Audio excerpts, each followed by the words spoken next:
like, share and subscribe. My Master. Kabanata 1801 hanggang 1810.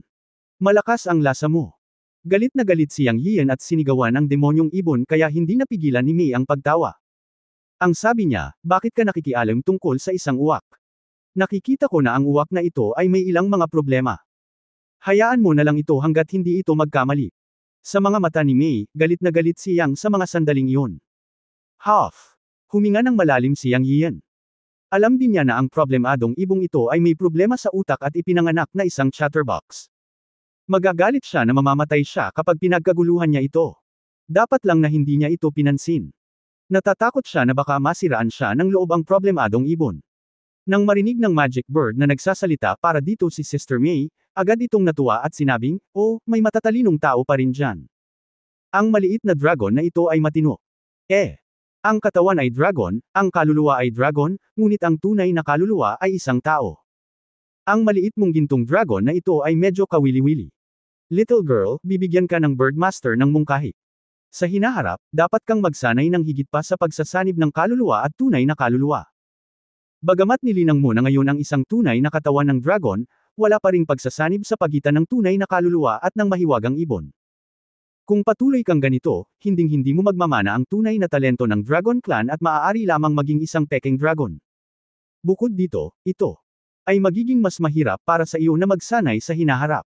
Masyado kang bias sa bloodline. Kahit na ang pamana ng Dragon Clan ay isang pamana ng dugo, ito ay isang pabalat lamang. Ang buong Dragon Clan talent inheritance ay nasa kaluluwa ng dragon, na siyang tunay na pamana. Mayroon ka na ngayong katawan ng isang banal na hayop ngunit hindi ang kaluluwa ng isang banal na hayop. Pagkatapos magsalita ng Magic Bird, nagulat si Sister Mei.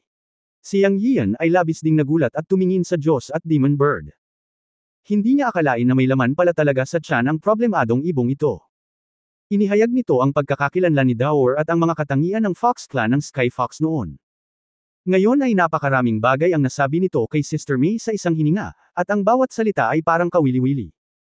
Halos lahat ng background ni Sister Mei ay nahayag sa isang hininga, at ang mga pagkukulang ni Sister Mei sa cultivation ay itinuro. Nang makitang nanginginig ang buong katawan ni Sister Mei, ito ay dapat na isang matalim na punto. Ngayon ay muling sinuri ni Yang Yian ang problemadong ibong ito. Siguro dapat kong maging mas mapagparaya sa problemadong ibong ito. Sabi ni Yang Yian sa kanyang sarili. Tungkol naman kay Sister Mei, nang marinig niya ang Diyos at Demon Bird na nakikipag-usap sa kanya, ang kanyang puso ay malayo sa pagiging kalmado na tila sa ibabaw, at siya ay nasa kaguluhan na. Totoo na noong siya ay nasa Earth, siya ay ganap na nasangkot ni Yang Yian, ngunit sa huli ang kanyang kaluluwa ay pumasok sa Chen Kun Pot at pumasok sa isang dragonfish. Pagkatapos noon, muling nagbago ang Chen Kun Pot, at nag-transform siya sa Chen Kun Pot para mag-cultivate, at unti-unting nag-evolve mula sa dragonfish tungo sa Golden Dragon Body. Ngunit tulad ng sinabi ng ibon, ang kanyang paglilinang ay palaging nakatuon sa dugo o pisikal na paglilinang, at hindi niya kailanman binigyang pansin ang kaluluwa ng dragon, dahil siya ay isang tao. Kahit na siya ay nilinang at nagbago sa antas ng isang tunay na dragon, palagi niyang nararamdaman na ang kanyang lakas ay hindi maihahambing sa maalamat na banal na hayop at tunay na dragon. Sa mga nagdaang taon, talagang naramdaman niya na tila may pagkakaiba sa direksyon ng paglilinang, ngunit hindi niya ito maisip. Ngayon, pagkatapos marinig ang sinabi ng ibon, biglang sumabog ang isip ni Sister Mei, at bigla niyang napagtanto na ang problema niya ay ang sinabi ng problemang ibon. Sa huling pagsusuri, ang kanyang kaluluwa ay mahalagang tao, hindi isang dragon. Kung gusto niyang makuha ang kapangyarihang mana ng isang tunay na dragon, dapat siyang maging isang tunay na dragon mula sa loob palabas. Ngunit para kay Sister Mei, kung paano baguhin ang kanyang kaluluwa sa isang tunay na kaluluwa ng dragon at hayaan ang kanyang sarili na magkaroon ng kumpletong kaluluwa ng dragon, wala siyang ideya. Kaya pagkatapos makinig sa kwento ng banal na ibon, nagliwanag ang mga mata ni Sister Mei. Alam niya na dahil may turo ng ibon ang kanyang problema, dapat mayroong solusyon, isang paraan upang baguhin ang kanyang kaluluwa sa isang tunay na kaluluwa ng dragon. Sa oras na ito, tumingin si Sister Mei kay Yang Yian.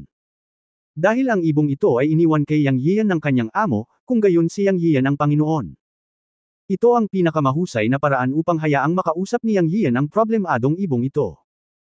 Naintindihan din ni Yang Yian ang ibig sabihin ni Sister Mei.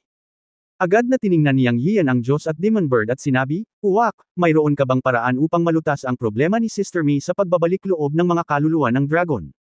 Siyempre ako ang numero unong Diyos at ibong demonyo sa tatlong kaharian. Wala sa akin ang problema ng batang babaeng ito. Napakasimple lang. Bakit asawa mo ang maliit na dragon na ito? Bakit masyado kang nagmamalasakit? Sa sandaling ito, ang Diyos at Demon Bird ay nagsasalita pa rin ng baliw at mayabang. Ikaw, tama ka. Asawa ko siya. Sabi niyang, sinusubukang huwag sakalin ang ibon. Tuwang-tuwa ang Diyos at demonyong ibon na labis niyang sinabi, "O Diyos ko, napakalakas ng panlasa mo kaya hindi mo man lang pinakawalan ang dragon." Ah, ikaw na maliit na bastardo, bakit mo ako sinasaktan? Ah. Oh, itigil mo na ang paghampas sa akin, itigil mo na ang paghampas sa akin. Kung patuloy siyang nagsasalita ng walang kaparikan, bubunutin ko ang lahat ng iyong mga balahibo at puputulan ang iyong bibig. Maging mas magalang sa aking babae sa hinaharap. Ako ang iyong Panginoon ngayon, at si Sister May ang iyong may bahay. Sabihin mo sa akin, paano mo malulutas ang problema ni Sister May? Sa wakas ay hindi napigilan niyang Leo na talunin ang Diyos at Demon Bird. Siyempre, nag-iingat siya sa ginawa niya, para lang matakot siya. Natatakot siya na ang maliit na katawan ng Diyos at Demon Bird ay aksidenteng mabugbog niya hanggang mamatay. Sa katunayan, nalaman niyang Leo na ang problemadong ibong ito ay talagang lumalaban sa mga pambubugbog. Bagamat walang pabago-bagong enerhiya sa katawan nito, nakayanan nito ang kanyang mga pambubugbog. Ah! Mahina na manok, mahinang manok. Super mahinang manok, ang lakas ng loob mong tamaan ako, wow, ang daming nalagas na buhok ko, mahinang manok, hindi ko sasabihin sa iyo ang paraan, gagawin kitang baliw hanggang mamatay, gagawin kitang baliw hanggang mamatay, hinayaan kitang tamaan, at tinatawag mo pa akong master. Ba! Kung hindi ako binyantaan ng matandang bastard na iyon na si Yun Changxi na susundan ng isang mahinang manok na tulad mo, kukunin kita kahit kailangan mong linisin ang aking puwet. Ikaw na mahinang manok ay may kahilingan mula sa akin, ngunit talagang gumagamit ka ng karahasan laban sa akin. Ako. Galit na galit sa iyo, teka lang, kung maaalala ko ang aking mga nakaraang alaala at mabawi ang aking mga dakilang mahiwagang kapangyarihan, tiyak na hahanap ako ng libu-libong paraan para maging mahina kang manok, lumuhod at magmakaawa sa akin. Hindi inaasahan niyang Leo na mas lalo pang masasabik ang lalaking ito habang hinahampas niya ako, at hindi man lang siya nagbago, sa halip ay sinimulan siyang minumura. Sinabi niya na may nakakunot na noo sa mukha, Daor, sige, huwag mong patayin.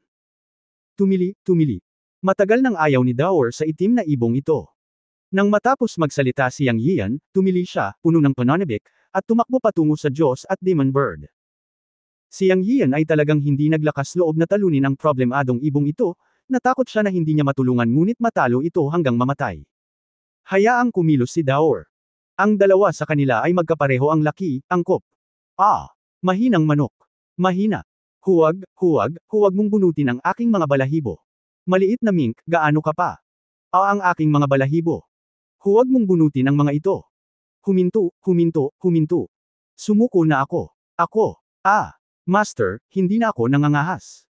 Ang mahiwagang ibon ay sumisigaw na parang baboy na kinakatay, at sinakyan ng mink, winuwagayway ang maliliit nitong kuko. Ang mga balahibo ay lumipad sa buong kalangitan. Mink, tumigil ka. Lihim na natuwa si Yang Leo, kailangan pa ng lalaking ito ng mink para harapin. Sa isang kisap mata, binunot ng mink ang lahat ng balahibo, at naging isang kalbong puting manok. May mga marka rin ng dugo sa katawan. Alam ni Yang Leo na ang dugo ng may problemang ibong ito ay mahalaga at hindi maaaring sayangin. Narinig din niya ang lalaking ito na humihingi ng awa sa master, kaya hinayaan niyang tumigil ang mink. Tumili. Nasiyahan si Mink at binitawan ang magic bird mula sa kanyang mga kuko.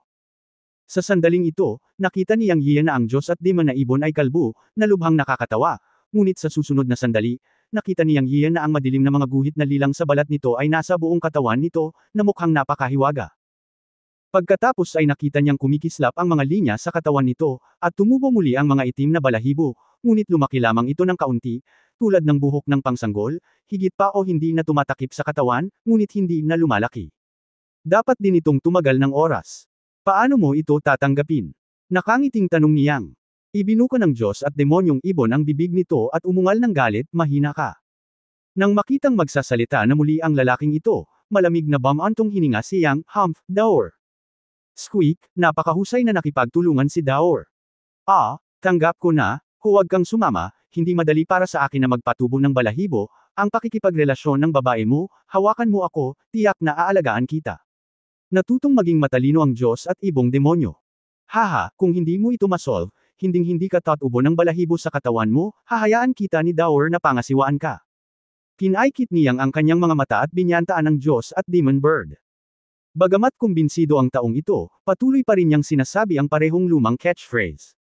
Masyado siyang madaldal, at alam niyang hindi niya ito mababago, kaya wala siyang pakialam. Sa pagbabalik tanaw upang makita ang apat na malalaking demonyo sa di kalayuan na pinananatiling frozen ang kanilang mga katawan, tinanong ni Yang Yiu ang Magic Bird, tingnan kung ang apat na demonyong iyon ay may immobilization spell. Hehe, please beg me, napakasama ng Magic Bird at muli itong hinarap. Puno ng itim na linya ang mukha ni Yang Yiu, alam niyang may sakit talaga sa ulo ang lalaking ito, at hindi siya natuto sa lesson ngayon lang. Kabanata 1802 mga batas at Taoismo. Magsalita ka ng maayos, kung hindi. Iiho na kita sa pagkakataong ito. Nagngangalit si Yang Yian at sinabi sa maliit na phoenix, Shan Hong, mag-ingat sa apoy. Tumango ang maliit na phoenix, at isang bola ng lilang apoy ang kumislap sa kanyang kamay. Ah! Phoenix Flame, may dala ka talagang phoenix. Hindi, hayaan ang maliit na phoenix na itabi, hindi makalaro ng apoy ang mga bata, nagbibiro lang ako, huwag mong seryosohin, sasabihin ko sa iyo kung ano ang immobilization technique, magandang bagay na masigasig na matuto. Eager to learn. Sa sandaling lumabas ang apoy ng maliit na phoenix, nagbago ang tono ng mahiwagang ibon, at ang mukha na kanyang sinalita ay naging kasing kapal ng pader ng lungsod. Mahina siya kapag sinabi niyang mahina, at mahirap kapag sinabi niyang mahirap. Walang magawa si Yang Yian sa problemang ito ng ibon. Siya, sa wakas ay nasugpo ang problemang ito ibon. Wala akong gaanong pasensya sa iyo. Dahil alam mo kung ano ang iniisip ng iba, sabihin mo sa akin na gusto mong malaman, kung hindi ako tatutol sa pagsuway sa utos ng Master, at wala akong pakialam kung ikaw ay isang Free World Magic Bird. Pinaikit ni Yang Yian ang kanyang mga mata at sinabi sa Magic Bird. Marahil ay naramdaman o nalaman na hindi nagbibiro si Yang Yiu, ang Diyos at demonyong ibon ay hindi nang ahas na saksakin siya. Itinagilad nito ang leeg at sumulyap kay Yang Yiu, pagkatapos ay sinabi, natatakot ako sa iyo, isang mahina. Sasabihin ko sa iyo. Ang Diyos at Demon Bird sa wakas ay sumuko sa kapangyarihan niyang at sinabi kay Yang Yiu ang sining ng immobilization. Ngunit si Yang Yiu ay kalahating naniniwala at kalahating nagdududa sa Diyos at Demon Bird. Sa kanyang puso, ito ay mga salita ng ibon kung tutuusin, kaya hindi sila kapanipaniwala. Ayon sa immobilization technique na itinuro sa kanya ng problemang ibon sa kanyang isip, ito ay talagang isang laro ng isang salita. Medyo hindi mapagkakatiwalaan ang paraan ng pagtuturo. Nang siya ay nasugatan at sinipa, isang salita ang lumitaw sa kanyang isip sa susunod na sandali. Ngunit ito ay ibang karakter. Malinaw na hindi ito nakilala ni Yang Yiu, ngunit naiintindihan niya ang kahulugan ng karakter na ito. Ang literal na kahulugan ay ang paraan ng batas. Ito ay ang mahusay na paraan.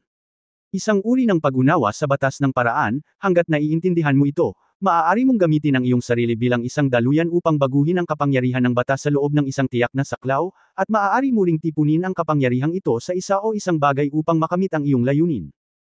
Tulad ng apat na dakilang halimaw, sila ay ikinulong ng kapangyarihang ito at ang kanilang mga katawan ay nakulong. Siyempre, kung nais mong maisigawa ito ng matagumpay, kailangan mong magkaroon ng sapat na kapangyarihan, kaluluwa, at iba pa. Kung hindi, ito ay hindi lamang magiging walang silbi kundi pati na rin ang kontra-atake ng kalaban. Tulad ng sa paggamot, natural na imposible para sa isang gintong elixir na ayusin ang isang magsasaka sa umakyat na kaharian. Ang pamantayan ng pagsukat ay ang kapangyarihan ng iyong kaluluwa ay mas malakas kaysa sa kalaban. Ang tala ng isang karakter ay, Lin. Gayunpaman, ang rune ay napaka-misteryoso, na naglalaman ng maraming impormasyon sa loob nito, na seryosong misteryoso. Ayon sa mga salita ng Diyos at demonyong ibon, ito ay tinatawag na Tao Wen, ang teksto ng dakilang daan. Ang isang Tao Wen ay sapat na para maintindihan niya ng mahabang panahon. Kung mauunawaan niya ng lubusan itong Tao Wen, ang mahika at supernatural na kapangyarihan na naiintindihan niya ay sapat na para makinabang siya ng husto. Ang sining ng pag-aayos ng katawan ay isa lamang sa kanila. Ang kapangyarihan ni Tao Wen ay nakasalalay sa pangunawa, na sumasaklaw sa lahat. Pagkatapos, hiniling ng Diyos at Demon Bird kay Yang Yiu na damhin ito ng mabuti at subukan ito. Kinuha niya ang apat na dakilang halimaw bilang target para maramdaman ang pamamahala ni Tao Wen sa apat na dakilang halimaw. Kung kaya niyang mag-evolve at maunawaan ang sining ng pag-aayos ng katawan ay nakasalalay sa kanyang sariling swerte. Si Yang Yian ay nag-aalinlangan, ngunit ang paghihintay na magising ang anim na tainga na mikak ay magtatagal pa rin, at marami siyang oras upang maunawaan. Pagdating sa harap ng apat na demonyo, handa si Yang Yian na subukan ito. Matapos ipikit ang kanyang mga mata, ang rune ng banal na ibon na itinuro sa kanyang isipan ay nagningning at nag-opera. Nang ang kanyang kamalayan ay nakatuon sa rune na ito, ang kanyang isip ay biglang uminog, at pagkatapos ay ang kanyang kamalayan ay nayanig, na para bang naramdaman niya ang maraming bagay na lumilitaw na hindi nakikita, tulad ng mga bulan na lumulutang sa kalangitan, at parang simoy ng hangin, na parang nasa ulan, karagatan, alikabok, at ulap. Anyway, napakahiwaga ng pakiramdam na ito, parang nakaramdam siya ng maraming bagay, at iba pa. It was really an all-encompassing feeling. Sa isang tiyak na sandali, si Yang Yian ay biglang nakakita ng isang sangkap na hindi gaanong naiiba sa kabilang panig, at ang direksyon ay eksakto kung saan naruroon ang 4 na demonyo sa kanyang harapan. Nagkaroon isang uri ng hindi nakikita at hindi nasasalat na materyal na elemento na maaaring makaramdam at magpapabigat sa 4 na malalaking demonyo, at umuungal ito na may elemento o batas sa teksto ng Dao sa kanyang isipan. Sa sandaling ito, alam ni Yang Yian na dapat itong maging batas ng immobilization technique sa 4 na demonyo. Susunod, sinubukan ni Yang Yian na magkaroon ng mas malalim na pag-unawa sa medyo mabigat na kapangyarihang ito. Noong una, wala siyang ideya, at sinusunod lang ang kanyang nararamdaman. Ayon sa God and Demon Bird, ang Dawen na ito ay talagang isang lihim na paraan ng paglilinang batay sa kapangyarihan ng mga batas. Ito ang lihim na paraan ng paglinang ng tunay na mahika. Ang dating magic ay hindi matatawag na magic sa totoong kahulugan. Sa karamihan, maaari itong ituring na isang pamamaraan na nagpapaikli sa kapangyarihan ng mahika at espiritual na enerhiya sa katawan. Ito ang pinakamababaw na bagay sa paraan ng paglilinang. Ang tunay na mahika ay matatawag lamang na mahika kung ito ay may parehong batas at pamamaraan. Ang core ay ang kapangyarihan ng batas. Ang kapangyarihan ng langit at lupa ay ginagamit bilang isang daluyan upang tipunin ang kapangyarihan ng langit at lupa, at ang kombinasyon ng virtuality at realidad ay magic. Kaya ang karakter ni Dao Wenlin na itinuro ng Diyos at Demon Bird kay Yang Yian ay isang sekreto ng isip upang linangin ang mahika. Ang tunay na batas na maaaring iugnay sa kapangyarihan ng langit at lupa. Mayroong isang kasabihan sa mundo ng paglilinang na ang lahat ng mga pamamaraan ay buod, na hindi walang dahilan. Noong una, naisip ni Yang Yian na magkakaroon ng malalaking balakid sa pag-aaral ng lihim ng batas na itinuro ng Diyos at Demon Bird. Gayunpaman, nang maramdaman niya itong mabuti, nalaman niyang hindi ito kasing hirap gaya ng inaakala niya. Ang pangunahing punto ay nasa isip niya ang salitang Lin, na katumbas ng pagkakaroon ng susi upang makapasok sa mundo ng mga batas at mahika. Siyempre, ang bagay na ito ay nangangailangan ng isang talento para sa pag-unawa.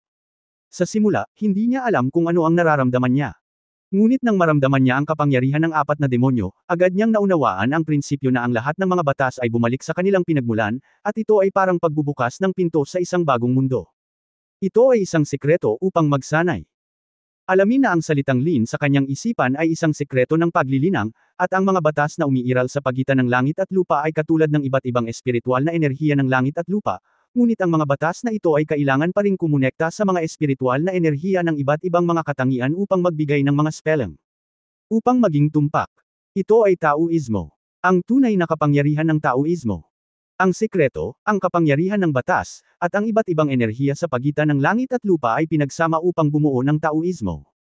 Sa lihim na pamamaraan ni Lin, naramdaman ni Yang Yiu ang iba't ibang katangian ng mga batas. Siyempre, ayon sa God and Demon Bird, ang kapangyarihan ng batas ay maaaring ibuod sa isang pangungusap may 10,000 batas sa mundo. Ibig sabihin, may 10,000 batas sa mundo. Ngunit hindi marami ang maaaring maramdaman, at mas kaunti pa ang magagamit pagkatapos maramdaman ang mga ito. Ang lahat ay nangangailangan ng daluyan ng pagkakataon. Matapos malaman ang batas at maramdaman ang batas, kailangan mo pa ring hanapin kung ano ang maaari mong kontrolin at malapitan, at sa wakas ay tipunin ito sa isang Daos technique. Ang unang naramdaman ni Yang Yian ay isang mas mabigat na puwersa ng batas sa 4 na halimaw. Ngayon isipin ito ay ang tinatawag na immobilization technique. Sa katunayan, hindi ito tinatawag na immobilization technique, ngunit batas Daos technique. Ang Lin character na Daos na teksto na itinuro ng Magic Bird ay isang pundasyon lamang, higit sa lahat ito ay upang mag-evolve ng ilang batas Daos technique na katulad ng immobilization technique. Ang bawat pamamaraan ng Daos ay kailangang maunawaan at may sigawan ng sarili, at sa wakas ay magagamit ito upang ituring bilang sariling pamamaraan ng Daos. Sa kasalukuyan, ang immobilization technique sa 4 na halimaw ay maaaring isang Daos technique na iniwan ng kanyang matanda, kaya mabilis itong pinagkadalubhasaan ni Yang Yian. Sa isang pag-iisip sa kanyang isip, hinikayat niya ang kapangyarihan ng batas sa mabigat na kapangyarihan sa 4 na halimaw, at sinubukang makuha ang kapangyarihan ng tao sa 4 na halimaw. Ang Sa susunod na sandali ay nakipag-ugnayan si Yang Yian sa kapangyarihang nakakulong sa 4 na halimaw, at pagkatapos ay sa wakas ay nakagalaw ang 4 na halimaw, na matagal nang nakaayos sa poster. Ngunit tahimik na binibigkas ni Yang Yian ang isang Daoist na lihim sa kanyang puso, ayusin. Ang 4 na demonyong kagalo ay muling nagyelo sa kanilang katawan. Nang makita ang eksenang ito, tuwang-tuwa si Yang Yian. Alam niya na natutunan niya ang batas ng tao, o angkop din na tawagin itong fixed body technique. Natutunan niya ang fixed body technique. Upang maging tumpak, sinabi niya na pinasok niya ang lihim na paraan ng salitang, Tao Wenlin. Kahit na ito ay isang salita lamang ni Tao Wen, alam ni Yang Yian na maaari niyang maunawaan ang maraming maliliit na sining ng tao na katulad ng fixed body technique. Siyempre, ang maliliit na Daoist na sining ay mga salita ng Diyos at Demon Bird. Para sa kanya, isa talaga itong malaking Daoist art. Nang sinubukan niyang unawain ang iba pang mga elemento ng batas, ilang beses siyang walang pag-unlad. Alam ni Yang Yian na hindi minamadali ang ganitong bagay. Sapat na para sa kanya na makabisado ang isang Daoist art sa kasalukuyan. Mas mabuting maging sakam kaysa maging masama. Mag-aaral pa siya sa hinaharap. Bukod dito, sa isang Diyos at demonyong ibon, hindi siya mag-aalala tungkol sa mga ito. Sa oras na ito, sa wakas ay nagkaroon na ng ganap na pagbabago si Yang Yian sa Diyos at Demon Bird. Ang bagay na ito, maaaring talagang isang ibon na may malaking kwento. Boom! Sa sandaling ito, isang mapurol na tunog ang tumunog, tinipon ni Yang Yian ang kanyang isip at tumingin sa ibabaw. Ito ay si Lear Macaque, na ang buong katawan ay nagniningning ng maliwanag, at sa wakas ay nagising siya. Si Lear Macaque ay nasa ilalim ng presyon ng higanteng kamay sa langit noon, ngunit ito ay naging isang pagpapala sa disguise, na pinipilit na ilabas ang kanyang potensyal at pumasok sa isang self-protection state of evolution. Nang mawala ang gininto ang liwanag ng egg cocoon ni Lear Macaque, nakita ni Yang Yian ang isang unggoy na may mas maitim na kulay ng buhok, na may malademonyong aura na umaakyat sa langit, at isang vortex na aura ang nabuo sa paligid ng kanyang katawan na pinalapot ng kapangyarihan ng langit at lupa. Walang duda na ang lakas ng unggoy ay nakagawa ng isang malaking hakbang pasulong. Anong antas na ito ngayon, hindi makita ni Yang Yian. Pero masaya naman siya para sa unggoy. Binabati kita kay Brother Liu sa paggawa ng isa pang hakbang sa kanyang paglilinang. Ngumiti si Yang Yian at naglakad papunta kay Lear. Sa pagkakataong ito maaari itong ituring bilang isang pagpapala sa disguise, hindi ka masama. Ang paglilinang ni Lear ay gumawa ng isang malaking hakbang pasulong, at siya ay nasa mabuting kalooban nang magsalita siya. Sa wakas tapos na, salamat Kuya Lear sa pagkakataong ito. Naikuyong ni Yang Yian ang kanyang mga kamao at seryosong sumaludaw kay Lear. Ngunit ikinaway ni Lear ang kanyang kamay at kinaladkad siya pababa. Dahil sinabi mo na gusto mo kaming maging magkapatid, hindi mo na kailangang maging magalang, hindi mo ba ako tinuturing na kapatid? Umirap si Lear at nagkunwaring galit. Nang marinig ni Yang Yian na sinabi ito ni Lear, tuwang-tuwa siya. Sinabi niya noon na kung hindi siya mamamatay sa pagkakataong ito, magiging kapatid siya ni Lear. Nakilala man siya ni Lear o hindi, ituturing niyang kapatid si Lear. Siyempre, hindi kailanman ipinahayag ni Lear Macaque ang kanyang opinyon. Ngayong narinig niya ang mga salita ni Lear, sa wakas ay nakumpirma niya ito. Kabanata 1803 ang May Yunmen Wonderland ay kulang pa sa 4 na nagwawalis na diwata. Paano posible iyon? Simula nang sumumpo ako, tinuring na kitang kapatid. Nakangiting sabi ni Yang Yiyo. Tama, tinatawag mo na akong Lear na iyong nakatatandang kapatid, sa palagay mo ba ay may pakialam pa rin ako sa mga walang laman na formalidad na ito? Ako, si Lear Macaque, ay nabuhay ng 2 buhay, ngunit mayroon lamang akong isang nakatatandang kapatid na lalaki.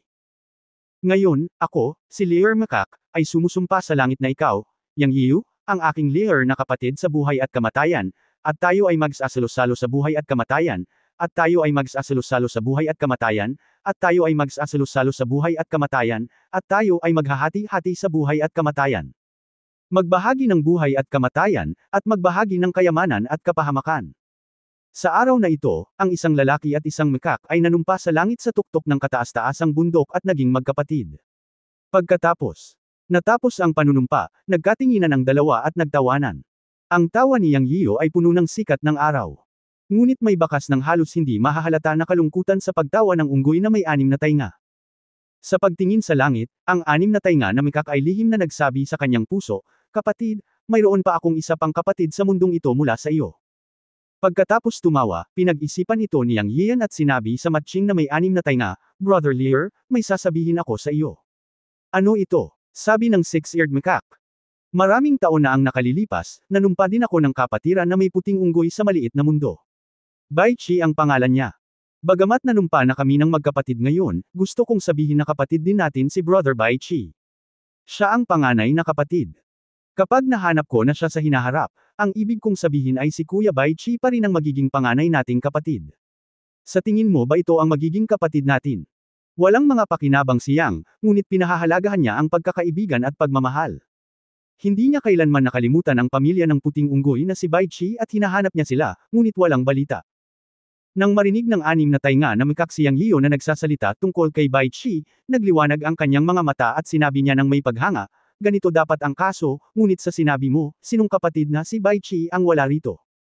Tumango si Yang Yiyo at sinabing, oo, galing siya sa maliit na mundo. May nangyaring mali nang dumating siya sa cultivation world ilang taon na ang nakararaan, kaya hindi ko pa siya nahahanap hanggang ngayon. This time pumunta ako sa Sanxian Island para hanapin siya.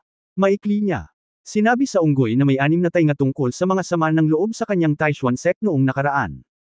Kung hinahanap mo ang angka ng demonyo, pinakaangkop na tanungin ang apat na demonyo sa isla ng Sanxian. Hanggat ito ay isang angka ng demonyo sa isla ng Sanxian, dapat malaman ito ng apat na demonyo. Ang anim na tainga na mikak ay tumingin sa apat na demonyo, ang itim na soro, ang baliw na leon, ang pilak na agila at ang pulang ulo na alupihan. Nang marinig ito, tumingin si Yang Yiyan sa apat na demonyo, at may pag-iisip sa kanyang isipan, ginamit niya ang kanyang Daoist magic upang alisin ang immobilization spell sa apat na demonyo. Gayunpaman, tumingin siya sa unggoy na may anim na tainga at sinabi, Brother Lear, paano natin haharapin ang apat na demonyong ito? Malinaw na narinig ng apat na demonyo sa kanyang harapan ang mga salita sa pagitan ni Yang Yiyan at Lear. Ang itim na fox ay nagmamadaling nagsabi, Come ang Daoist, iligtas mo ang aking buhay. May isang puting unggoy sa ilang. Alam namin na mayroong isang puting unggoy. Mangyaring iligtas ang aking buhay. Matapos masaksihan ng kanilang sariling mga mata ang nakakatakot na pamamaraan ni Yun Changxi at malaman na si Yang Yiyan ay talagang disipulo ng Changxi Supreme, ang apat na demonyo ay takot na ngayon at walang intensyon na harapin si Yang Yiyan at ang anim na tainga na mikak. Hiniling lamang nila kay Yang Yiyan na iligtas ang kanilang buhay. Nang marinig ang puting unggoy na binanggit ni Yang Yiyan at ang anim na tainga na unggoy, ang itim na fox ay napawi ni Yang Yiyan sa kanyang immobilization, at nagmamadaling humingi ng awa, na nagsasabing mayroong isang puting unggoy sa ilang. Tanging si Yang Yiyan at ang unggoy lang ang makakapagpaalam sa kanila. Pagkatapos ay nalaman nila na si Changxi Supreme ay nakalusot sa kaitian at umalis. Sa oras na ito, ang apat na demonyo ay hindi nang ahas na labanan sina Yang Yiyo at Lear Mikak. Hindi pa banggitin na si Yang Yiyo ay may nakakatakot na master, alam ng apat na demonyo ng Black Fox na hindi nila kayang labanan ang aura na nagmumula kay Lear Mikak. Nakita ni Yang Yiyo na ang apat na demonyo tulad ni Black Fox ay tuluyan ng bumagsak sa isip. Tunay ngang hindi sila nang ahas na kumilos kahit nabigyan sila ng lakas ng loob. Ngunit ngayon ay iniisip ni Yang Yiyo, paano sila haharapin ng apat na tao at ni Lear Mikak. Ang pagkakakilanlan ng matanda ay alam ng apat na tao, ngunit ito ay hindi mahalaga, ngunit si Yang Yiyo ay hindi pa rin nais na malaman nila ang relasyon sa pagitan niya at ng matanda. Mas mainam na alisin ang apat na tao. Gayunpaman, sa sandaling ito, tiningnan niya ang mga intensyon ni Lear, at tila hindi niya intensyon na ipahiya ang apat na demonyo. Ito ay mahirap sabihin. Naghihintay siya kung ano ang gagawin ni Lear, tama ba? Gayunpaman, para sa mga salita ni Black Fox tungkol sa puting unggoy, kung siya ay likas na nagsisinungaling para sa kaligtasan o katotohanan, kailangan niyang magtanong. Kung pag-uusapan, si Bai Chi at ang kanyang asawa na ngayon ang kanyang huling alalahanin sa mundo ng paglilinang. Sinabi ng matanda na ang paglinang ng katotohanan ay paglilinang din ng isip. Sa katunayan, naunawaan din ni Yang Yiyan na sa pamamagitan lamang ng pag-unawa sa sunod-sunod na bagay at pagpapabe sa puso na malaya sa mga alalahanin ay mas masusunod ng isa ang puso ng isa. Siya ngayon ay nasa tuktok ng Ascension Realm. Ang susunod na hakbang ay ang umakyat sa Immortal Realm, ngunit mayroong isang kinakailangan na kailangan niyang maramdaman ang liwanag ng Immortal Realm bago siya umakyat sa Immortal Realm at humakbang sa isa pang bagong mundo para sa kanya. Pagkaraan ng ilang sandali, tinitigan ni Yang Yiyan ang itim na fox at nagtanong, upang mas tiyak, mayroon bang grupo ng mga puting unggoy sa isla ng Sanxian, o isa o dalawang puting unggoy lang ang nakita mo? Kapag ang narinig ng Black Fox ang tanong ni Yang Yiyan, sa wakas ay gumaan ang pakiramdam niya. Alam niya na dahil nagtanong si Yang Yiyan sa kanya, nangangahulugan ito na silang apat ay hindi nasa panganib pansamantala. Siya, mabilis na sinabi, sa tumpak, ito ay isang puting unggoy na may apat na paa, na itinuturing na isang pamilya, ngunit ang dalawang matanda na puting unggoy ay patay na. Ngayon ang mga nabubuhay pa ay ang kanilang dalawang anak, na tila tinatawag na parang White Dragon at White Phoenix. Boom! Dumagundong ang isip ni Yang Yian nang marinig niya ito, at biglang nawala ng malay. Puting Dragon at Puting Phoenix. Itong dalawang pangalan pa rin ang ibinigay niyang pangalan noon. Pero, sinabi nga ni Black Fox na patay na ang dalawang adult na puting unggoy. Iyon. Nangangahulugan na ang sinumpaang kapatid na si Bai Chi at ang kanyang asawa ay patay na. Ngunit buhay pa ang kanilang mga anak, buhay pa sina Bai Long at Bai Feng. Paano? Namatay sila. Nasaan na ngayon ang pares ng maliliit na puting unggoy? Tanong ni Yang Yiyo sa nanginginig na boses. Nagulat si Black Fox sa hangarin ng pagpatay na nagmumula kay Yang Yian, ngunit narinig din niya na ang puting unggoy ay tila napakahalaga kay Yang Yian, at nagmamadaling sinabi, sila ay. Sa oras na ito, alam ni Black Fox na hindi matatag ang damdamin ni Yang Yian, at hindi siya nang ahas na idrag ang kanyang mga salita, at sinabi ang mga pangunahing punto sa ilang salita. Nang matapos na makinig si Yang Yian, alam niya na ang kapalaran ng pamilya ng kanyang sinumpaang kapatid ay sinaktan ng mga demonyo at werewolves na binanggit ng Black Fox, at ang buhay na White Dragon at White Phoenix ay nasa kanyang Black Fox Mountain na ngayon. Ang Black Fox ay isang demonyo kung tutuusin, at makikisimpatya siya sa sinumang demonyo. Siyempre, pinamunuan niya ang isang malaking lugar sa Sanxian Island, na may mga ugat na mineral, at kailangan din niya ng iba't ibang maliliit na demonyo at malalaking demonyo para minahan para sa kanya, mangolekta ng mga likas na materyales at kayamanan, at iba pa. Kaya't ang White Dragon at White Phoenix ay maliliit na demonyo na ngayon sa teritoryo ng Black Fox, at mas tumpak, sila ay naging mga Manero. Pagkaraan ng ilang sandali, huminga ng malalim si Yang Yian at kumalma. Gusto lang niyang mahanap ang White Dragon at White Phoenix sa lalong madaling panahon. Hindi siya maniniwala sa lahat ng sinabi ni Black Fox, ngunit hindi siya nang ahas na magsinungaling sa kanya.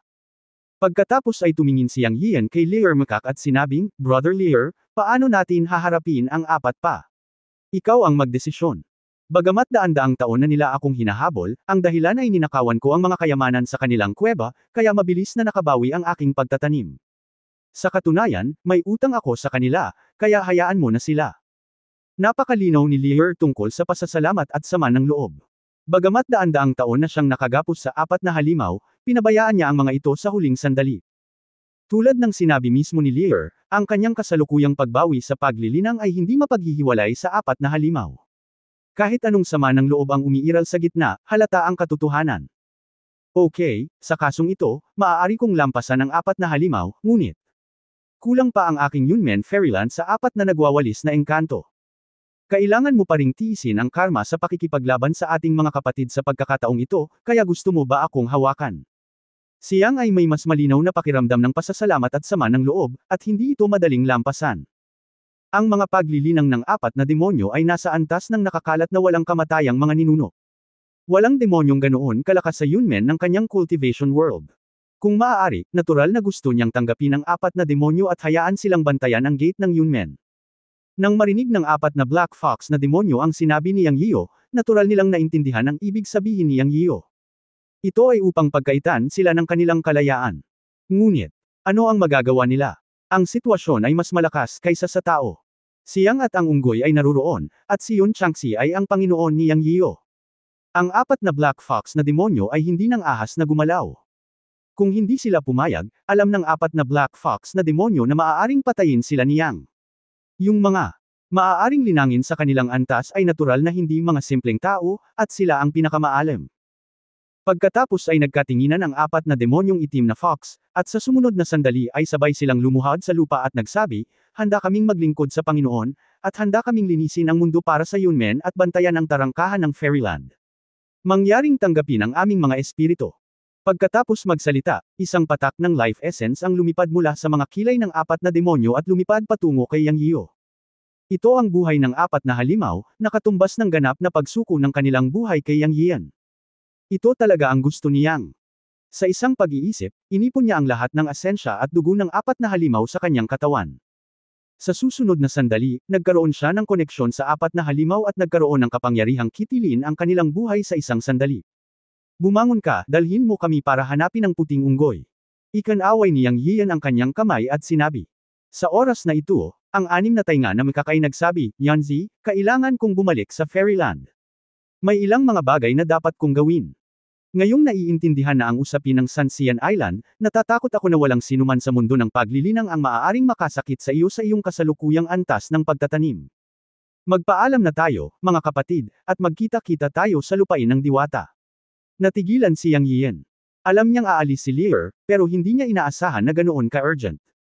Ngunit pagkatapos ng pag-iisip tungkol dito, naunawaan niya na ang bawat isa ay may kanya-kanyang landas na tatahakin, hindi pa banggitin si Lear Macaque, isa sa 4 na unggoy sa mundo. Hindi siya mapagpanggap na tao, kaya naikuyom niya ang kanyang mga kamao at sinabing, kung ganoon, kuya, pumunta ka muna sa Fairyland. Pupunta ako sa Fairyland para hanapin ka mamaya. Okay, let's go. Magkikita ulit tayo sa Fairyland. Habang nagsasalita ang Macaque na may 6 na tainga, lumipad ang kanyang katawan at naging isang gintong liwanag. Sa susunod na sandali, bumukas ang gate sa itaas ng langit at tumalon siya at nawala. Ngunit hinawakan ni Yang Yiyo ang nag-iisang buhok ng unggoy na naiwan sa likod ng kanyang tainga, at siya ay wala sa sarili at medyo malungkot. Sa bagay, magkasunod na umalis ang matanda at ang unggoy na ikinaalangan niya. Ngunit alam din niya na ganito ang mga magsasaka. Maghihiwalay sila at magkakasama, at karaniwan na ang bahagi ng buhay at kamatayan. Pagkatapos ay inalis niya ang kanyang malungkot na damdamin, hinayaan ang 4 na itim na fox na manguna, at dumiretso upang hanapin ang puting dragon. Puting dragon. Pagkalipas ng 3 araw, sa teritoryo ng ligaw na itim na fox sa Sanxian Island, sa isang bundok na may minahan ng fairy stone. Tinitigan ni Yang Yiyo na may pulang mga mata ang isang pares ng mga puting unggoy na nababalutan ng kulay abo at putik, na dumadaloy sa minahan. Puting dragon, puting phoenix. Sumigaw si Yang Yian mula sa malayo, at ang imahe ng pares ng maliliit na puting unggoy na hawak niya sa kanyang mga braso ay lumitaw sa kanyang isipan. Sa sandaling ito, sila at ang maraming mga demonyong nagsasaka ay binabantayan, naglalakbay sa lugar ng mineral, na naghuhukay ng mineral gamit ang kanilang matutulis na mga kuko. Kabanata 1804, isa pang uri ng demonyo. Ang dalawang magkapatid, sina Bailong at Baifeng, ay narinig ang nanginginig na tunog sa kanilang likuran, at narinig na may tumawag muli sa kanilang mga pangalan. Bailong at Baifeng. Walang tumawag sa dalawang pangalan na ito sa loob ng daan-daang taon. Sa minahan, parating letigo ang pagtawag sa kanila. Matapos ang daan-daang taon, ang kambal na puting unggoy ay naging manhid. Bukod sa kanilang mga magulang, kakaunti lamang ang mga tao sa mundo na maaaring tumawag sa kanilang mga pangalan, at tanging ang pamilya ng pangalawang tiyuhin sa Yunmen. Lumingon sina Bailong at Baifeng, at sigurado, sa hindi kalayuan sa likuran nila, ito ay ang pamilyar na tao, ang pangalawang tiyuhin na si Yang Yiyo na may puting buhok. Isang taong may buong ulo ng dumadaloy na puting buhok. Ikalawang tiyuhin. Halos sabay na nagsalita ang magkapatid sa nanginginig na boses. Ako ito. Naasim si Yang Yiyo nang makita niya ang pares ng maliliit na puting unggoy. Hindi niya akalain na sa muli nilang pagkikita pagkatapos maghiwalay sa Yunmen, ang mundo ng bundok at dagat, ay pag-uusapan nila ang ganoong eksena. Makikita na sila ay nagdusa ng husto, at ang orihinal na puting nyebe na buhok sa kanilang mga katawan ay ganap na naging kulay abo, lahat ay natatakpan ng dumi at alikabok. Ang nabagong katawan ay kasing tangkad ng kanilang mga magulang, ngunit payat at mukhang torture. Nakagawa na rin si Yang Yiyo ng pagmimina, lalo na ang mga ugat sa mundo ng magsasaka. Naghukay siya ng mga minahan ng espiritual na bato sa mundo ng bundok at dagat, at ito rin ay isang makitid na pagtakas. Kailan? Tumatakas siya bilang isang manero, nakilala niya ang mga magulang ni Bailong at Baifeng, at kalaunan ay naging mga sinumpaang kapatid. Pagkaraan ng daan-daang taon, hindi inaasahan ni Yang Yiyo na balang araw ay magiging mga manero ang mga anak ng kanyang sinumpaang kapatid. Ikalawang tiyuhin, woo. Sa susunod na sandali ay tumingin si Baifeng kay Yang Yiyo at umiyak. Boom! Ikan-away ni Yang Yiyo ang kanyang kamay para tanggalin ang magic seal sa kanila. Bagamat teritoryo ito ng angkan ng demonyo, mayroon pa ring mahiwagang paghihigpit sa mga manero, kung hindi, madali itong magdulot ng gulo. Pagkatapos ng lahat, mayroong maraming mga demonyo cultivator sa isang minahan, at ito ay mahirap na pamahalaan ang mga ito ng walang pagpipigil.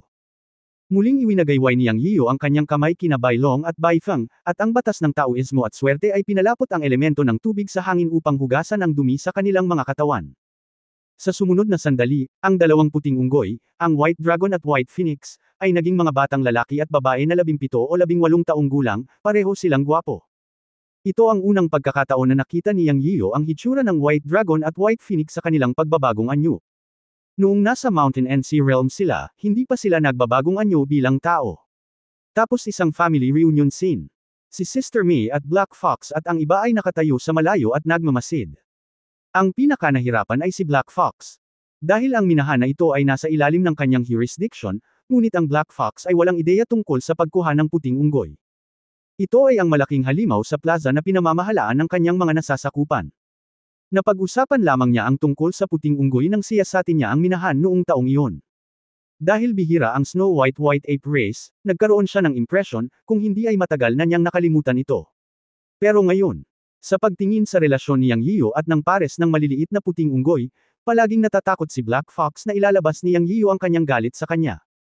Pagkarating ng Black Fox, nakita ng pinuno ng minahan na ang Big Boss ang dumating, ngunit walang sinabi si Black Fox at hindi ng ahas na lumapit para makita. Makalipas ang kalahating oras, sa wakas ay natapos na ni Yang Yiyan ang pakikinig sa kwento ni na Bailong at Bai Feng, at pagkatapos ay napagtanto niya na may isa pang dahilan kung bakit sila makakapunta sa minahan na ito. Noong una, akala niya ay gawa lang ng Black Fox ang lahat, at gusto niyang patayin ang Black Fox para mailabas ang galit niya sa dalawang bata. Ngayon alam na niya na hindi iyon ang kaso. Speaking of it, dapat niyang pasalamatan ang malaking halimaw sa minahan na nakahuli sa kanila, kung hindi ay matagal na silang namatay. Sa kwento ni na Bailong at Bai Feng, nalaman ni Yang Yiyan na nang umalis sila sa Shanhuanhai upang pumasok sa mundo ng mga magsasaka, hindi talaga sila dumaan sa daanan kung saan matatagpuan ang Tai Xuanzong, ngunit sinundan ang angkan ng demonyo ng Shanhai Realm at tumahak sa ibang daan. Bilang resulta, sa hindi malamang dahilan, lumitaw sila ng direkta sa ilang ng Sanxian Island. Pagkatapos ay nagsimula ang bangungot. Ang puot na naranasan nila sa ilang ay hindi ang lakas ng minahan o ang kapangyarihan ng angkan ng demonyong Black Fox, kundi isang demonyo. Ano ang demonyo? Ibang klaseng demonyo ang naging demonyo. Sa oras na iyon, mayroong kasing dami ng 5,000 demon cultivator na pumasok sa Sanxian Island mula sa Shanhai Realm, ngunit 99% sa kanila ang namatay, at sila lang at ang kanilang kapatid na babae ang nakaligtas. Ayon kina Bailong at Bai Feng, ang demonyo ay isang demonyong lobo na puno ng masasamang espiritu, at yin na espiritu. Sobrang nakakatakot. Ang kanilang mga magulang at iba pang mga demon cultivator ay naubos lahat ng kanilang kakanyahan ng demonyo. Kung tungkol sa kanilang dalawa na nakaligtas, ito ay ganap na dahil sinunog ng kanilang mga magulang ang kanilang kakanyahan at ginamit ang lihim na paraan ng angkan ng puting unggoy upang paalisin sila sa larangan ng Shiryu noong panahong iyon, kaya sila ay nakatakas. Siyempre, ayon kina Bailong at Bailong, nakatakas sila dahil hindi kinagigiliwan ng demonyong lobo ang kanilang asensya at ang kanilang paglilinang ay masyadong mahina. Kung sila ay hahabulin sa oras na iyon, hindi sila makakaligtas sa kamatayan kahit na sunugin ng kanilang mga magulang ang kanilang kakanyahan at may mga lihim na pamamaraan.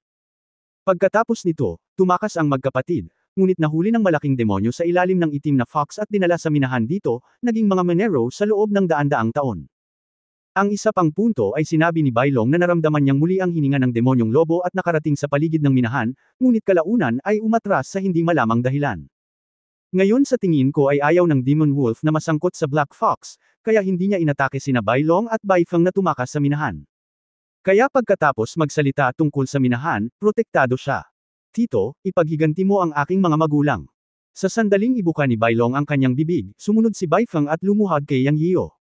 Bumangon ka. Napaungol si Yang Yiyo sa malalim na boses. Hindi lumuhod sina Bailong at Bai Feng. Tumingin si Yang Yiyan sa dalawang magkapatid at sinabing, lahat tayo ay pamilya. Huwag na tayong humingi ng tulong mula ngayon. Kami ng iyong ama ay sinumpa ang magkapatid. Bagamat ako ay tao at siya ay isang demonyo, hindi ito nakakaapekto sa aming paggalang sa isa't isa. Ako ay sumusumpa na hanapin ang demonyong lobo at ipaghiganti ang iyong mga magulang.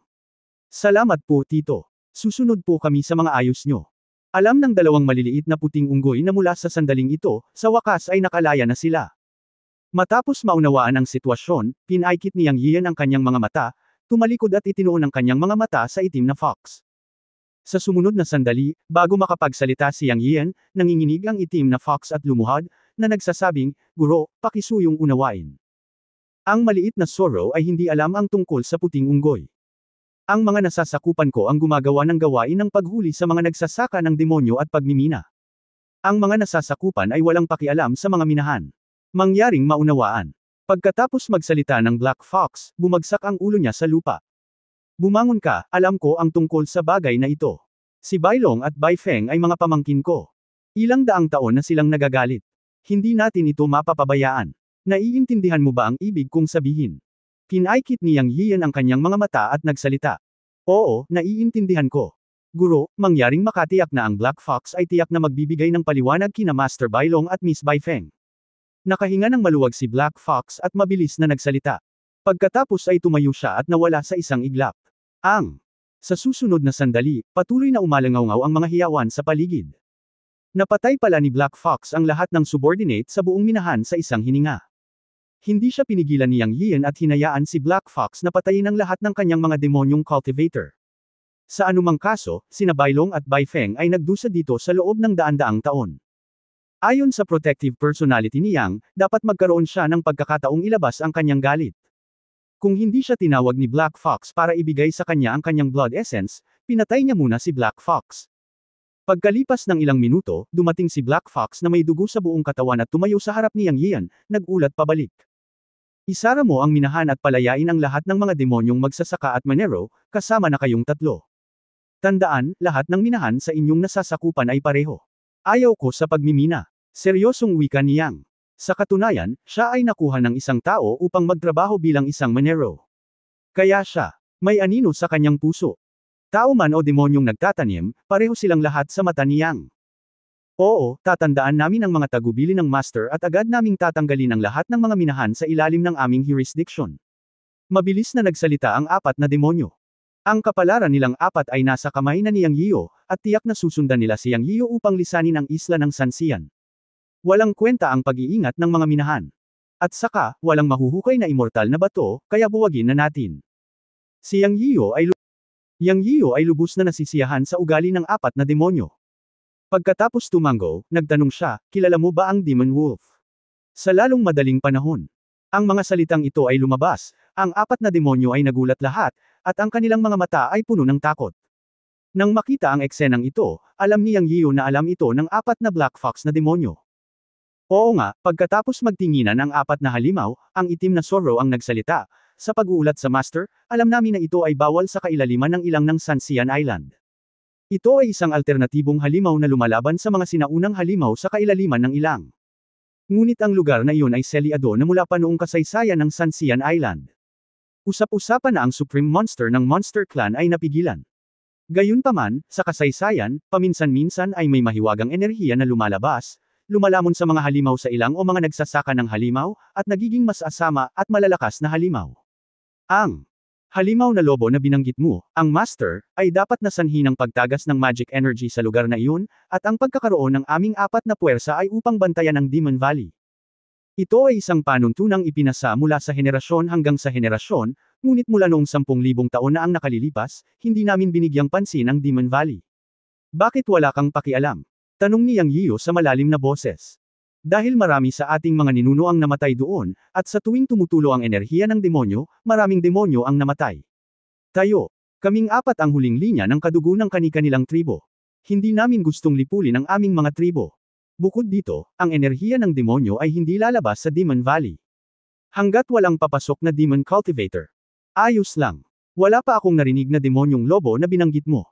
Malamang na tumakbo ito sa Demon Valley at na demonyo. Masyadong masama at nakakatakot ang lugar ng Master. Mas mabuti pang huwag na lang doon. Maging ang mga immortal na demonyo sa kasaysayan ng ating apat na tribo, sinumang pumasok sa Demon Valley ay hindi nagkaroon ng magandang wakas. Puno ng takot ang mga mata ni Black Fox habang nagsasalita. Nagulat si Yang Yiyo. Ganyan ba talaga kalakas ang Demon Valley? Anuman ang mangyari, nanumpa siya sa harap ni na Bailong at Bai Feng na tiyak na ipaghihiganti niya ang kanyang sinumpaang kapatid na si Bai Qi at ang kanyang asawa, at hindi niya ito maaaring pabayaan. Tumingin siya sa apat na demonyo at sinabi, pakilusan ang lahat ng demonyong nasa ilalim ng iyong utos upang hanapin ang Demon Wolf mula sa ilang. Kung hindi mo ito mahanap, pupunta ako sa Demon Valley. Paparusahan ko ang sinumang pumatay sa sinumpaang kapatid ko, kahit na demonyo man ito o halimaw. Oo, aayusin ko kaagad.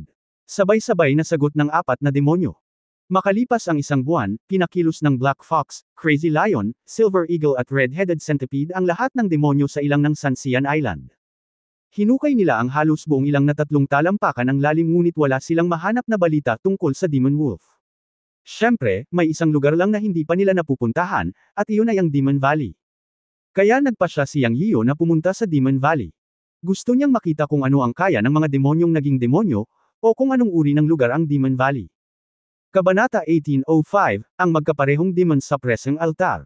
Sa kaibuturan ng ilang, si Yang Yiyo ay napunta sa ilalim ng pamumuno ng apat na demonyong itim na fox.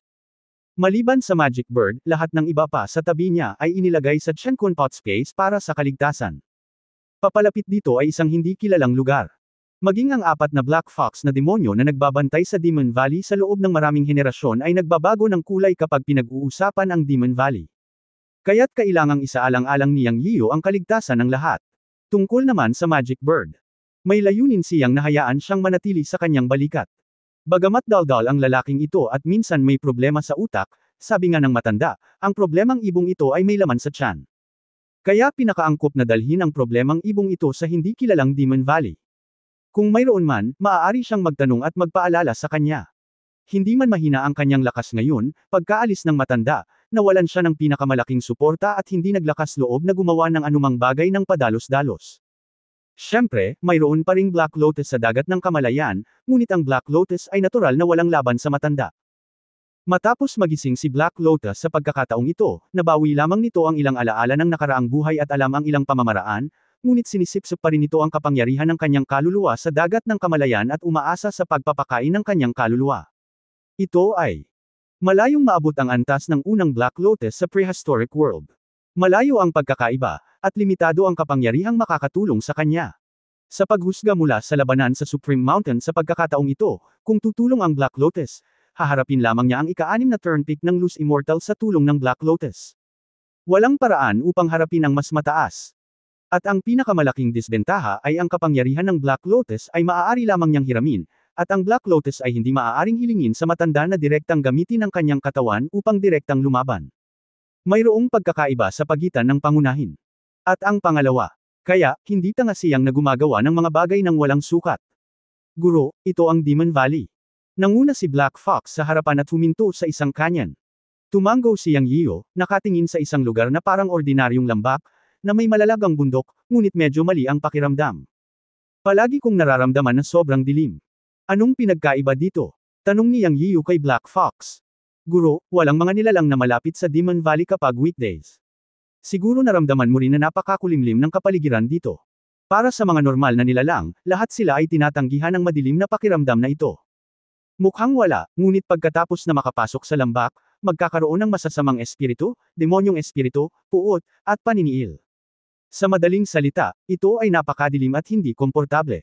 Sa pagbuo ng mga demonyo sa kailaliman ng lambak, mayroong isang malakas na espiritu ng demonyo na nakapalibot dito. Ito ay lumabas mula sa selyadong lupain. Iyan ang nakamamatay na masamang espiritu. Anyway, hindi ka makakapit dito. Kung ang mga nilalang na may mahinang paglilinang ay damaykit dito, sila ay may demonyo at magiging tahasang mga halimaw. Siyempre, sa paglilinang ng master, hanggat hindi ka nakakalapit sa selyo, walang panganib. Gayunpaman, mayroon pa ring ilang mga demonyong-demonyo sa selyadong lupain, na mas mahirap, kaya pagkatapos na makapasok sa lambak, kailangan pa rin nating mag-ingat. Ang pagkasalikop sa mga halimaw na iyon, kahit na hindi masyadong malakas, ay napakahirap din. Napakadetalyado ng paliwanag ni Black Fox. Tumango si Yang Yiyo at sumenyas na pumasok sa lambak. Habang naglalakad sila, tinanong ni Yang Yiyo ang Diyos at Demon Bird, "Uwak, gaano karami ang alam mo tungkol sa mga nilalang na tulad ng mga demonyo?" Umirap ang Diyos at Demon Bird at nagsabi, "Ako ang numero 1 Diyos at Demon Bird sa 3 kaharian." Ano ang hindi ko alam? Ikaw, isang mahina, nagtatanong sa tamang tao. Nako, hindi ang tamang ibon. Madilim ang mukha ni Yang Yiyo, at talagang gusto niyang sakalin ang question bird. Ngunit pagkatapos mag-isip tungkol dito, nagpigil siya. Ngayon ay naunawaan na niya na ang ibong tanong ay ipinanganak na isang chatterbox, may likas na pagong at may problema sa utak. Hindi sulit na makipagtalo dito. Say, kinagat ni Yang Yiyo ang kanyang mga ngipin at nagbitaw ng isang salita. Makinig ka, mahina. Ang mga demonyo ay produkto ng mga nagsasaka ng demonyo na umiinom ng gamot para maging demonyo at magtanim ng mga demonyo. Isang salita lang ang pagkakaiba ng dalawa, ngunit ang pagkakaiba ay kasing laki ng langit at lupa, tulad ng lahi ng tao.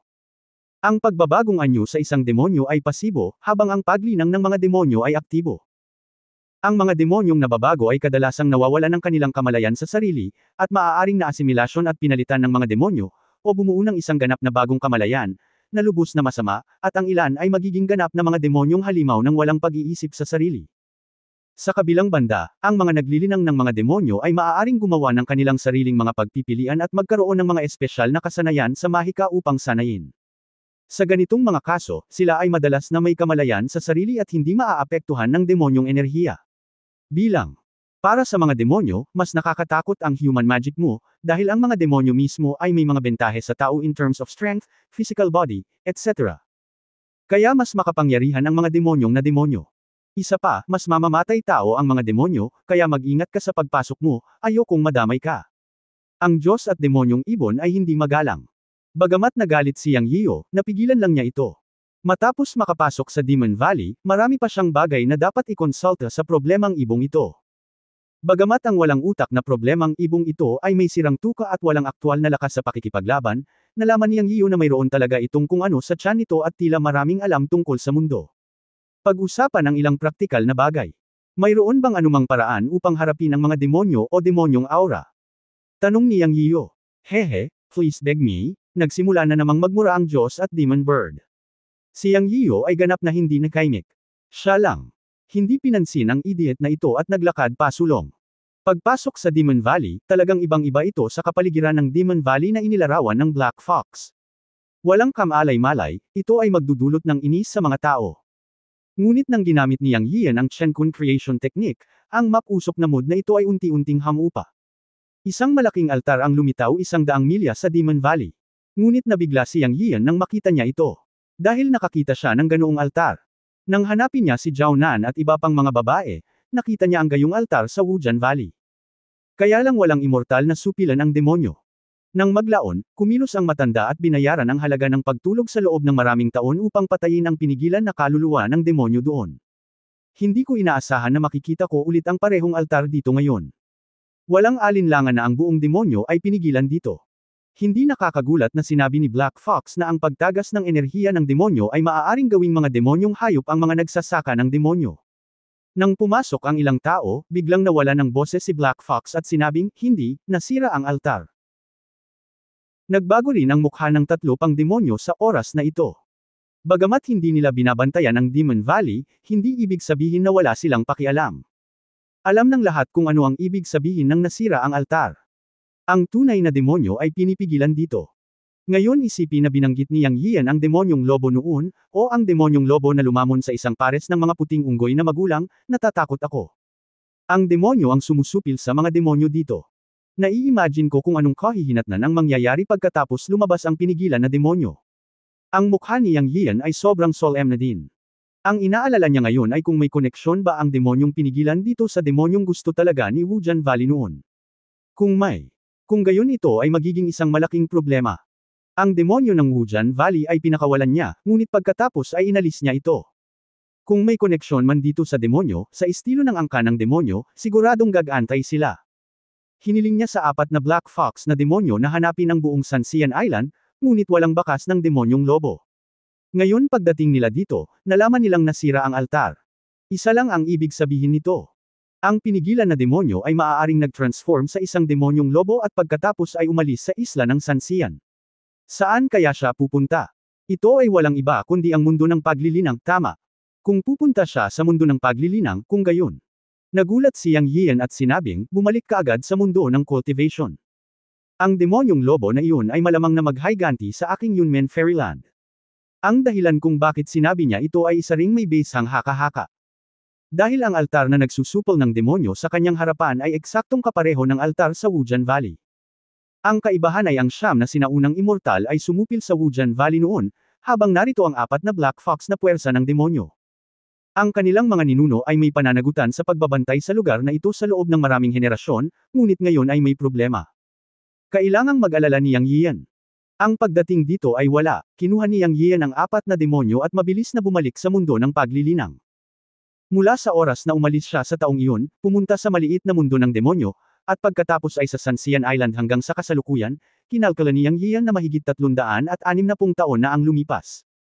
Sa mga lugar tulad ng maliit na mundo ng demonyo at Sanxian Island, walang pagkakaiba sa pagitan ng araw at gabi, at talagang hindi mo maramdaman ang paglipas ng oras. Nang siya ay lumabas at bumalik sa mundo ng paglilinang, nalaman niyang napakaraming oras na ang lumipas. Dinala nila ang 4 na demonyo at ang magic bird sa tiwangwang na lugar ng mundo ng paglilinang, na itinuturing na teritoryo ng angka ng demonyo na konektado sa Sanxian Island. Mahigit 360 taon na ang lumipas, at walang nakakaalam kung ang mundo ng paglilinang o Yunmen ay nasa problema. Si Yang Yian ngayon ay higit na nag-aalala na ang Wujian Valley ay may koneksyon sa mga demonyo sa Demon Valley ng Sanxian Island, at maghihiganti siya sa Yunmen. Siya, pinakawala ng kanyang makapangyarihang espiritual na kamalayan at direktang nag-teleport sa Yunmen Fairyland. Kabanata 1806 na nawala ang bunsong anak na si Yang Yuanqing. Si Yang Yiyo ay hindi pa nakakarating sa Yunmen Fairyland, ngunit ang kanyang espiritual na kamalayan ay sakop na ang buong Yunlei Mountains. Ngayon ang kanyang espiritual na kamalayan ay napakalakas na maaari itong umabot ng 10-10 milyong milya sa isang pag-iisip. Sa mundo ng paglilinang, walang mga paghihigpit tulad ng sa Sanxian Island at Xiaoyao Realm. Pagkatapos ng lahat, ang dating dalawa ay mga produkto ng mundo ng Fairyland, at normal na magkaroon ng mga paghihigpit sa espiritual na kamalayan. Sa mundo ng paglilinang, naabot na niya ang rurok ng paglilinang, ang rurok ng dakilang kasakdalan ng umakyat na kaharian, at ang kanyang espiritual na kamalayan ay maaaring walang limitasyon. Kung ang kaluluwa ay sapat na malakas, maaari itong pahabain. Ang hanay ng espiritual na kamalayan na 10-10 milyong milya, bagamat ito ay bihira pa rin sa malawak na mundo ng paglilinang, ay isa ng malaking tagumpay para sa kanya na higit pa sa paghahanap ng mga magsasaka. Sa kanyang espiritual na kamalayan, ang Yunlei Mountains ay ligtas, at ang nagbabantay na gate ng bundok ng Yunmen Fairyland ay ligtas. Dahil dito, nakahinga ng maluwag si Yang Yiyo. Sana ay nag-o-overthink ako. Ang pinigilan na demonyong altar sa pagitan ng Wujian Valley at Yaomo Valley ay maaaring nagkataon lamang at walang koneksyon. Habang nag-iisip siya sa kanyang puso, nakarating na siya sa Yunlei Mountains habang patuloy na nagte-teleport. Sumunod ka sa akin, ito ang Yunlei Mountain Range na libu-libong milya. Inutusan ni Yang Yiyo ang 4 na halimaw na itim na fox na sumusunod sa kanyang likuran. Oo. Bagamat ang 4 na halimaw ay dumating sa Yunlei Mountain Range sa unang pagkakataon, natuklasan na nila na mayroong mga malalakas na kulog dito.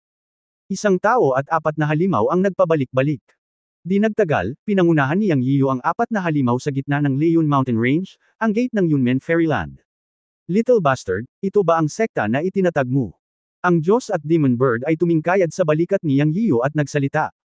Sanay na si Yang Yiyo sa daldal ng ibong ito, kaya hindi na niya ito inabala. Oo, itikom mo ang bibig mo pagpasok mo mamaya. Huwag mo akong hanapin kung magkawatak-watek ka. Inilibot ni Yang Yiyo ang kanyang mga mata at ikinaway ang kanyang kamay upang buksan ang porma sayon at pumasok. Ako ang numero 1 Diyos at ibong demonyo sa 3 kaharian. Sino ang nangahas na hawakan ako? Lahat kayo ay mahinang manok sa aking paningin. Ang Diyos at ibong demonyo, tulad ng hari ng langit, ay nagsimulang magdaldalan muli. Binaliwala lang ito ni Yang Yiyo. Matapos makapasok sa Yunmen Fairyland, biglang naramdaman ni Yang Yiyan na may mali. Masyadong tahimik ang buong Yunmen Fairyland. Gumalaw ang kanyang isip at nalaman niyang lahat ng tao sa Yunmen ay talagang nagtitipon sa meeting hall. Bumilis ang tibok ng puso ni Yang Yiyan. May masamang premonition siya sa kanyang puso.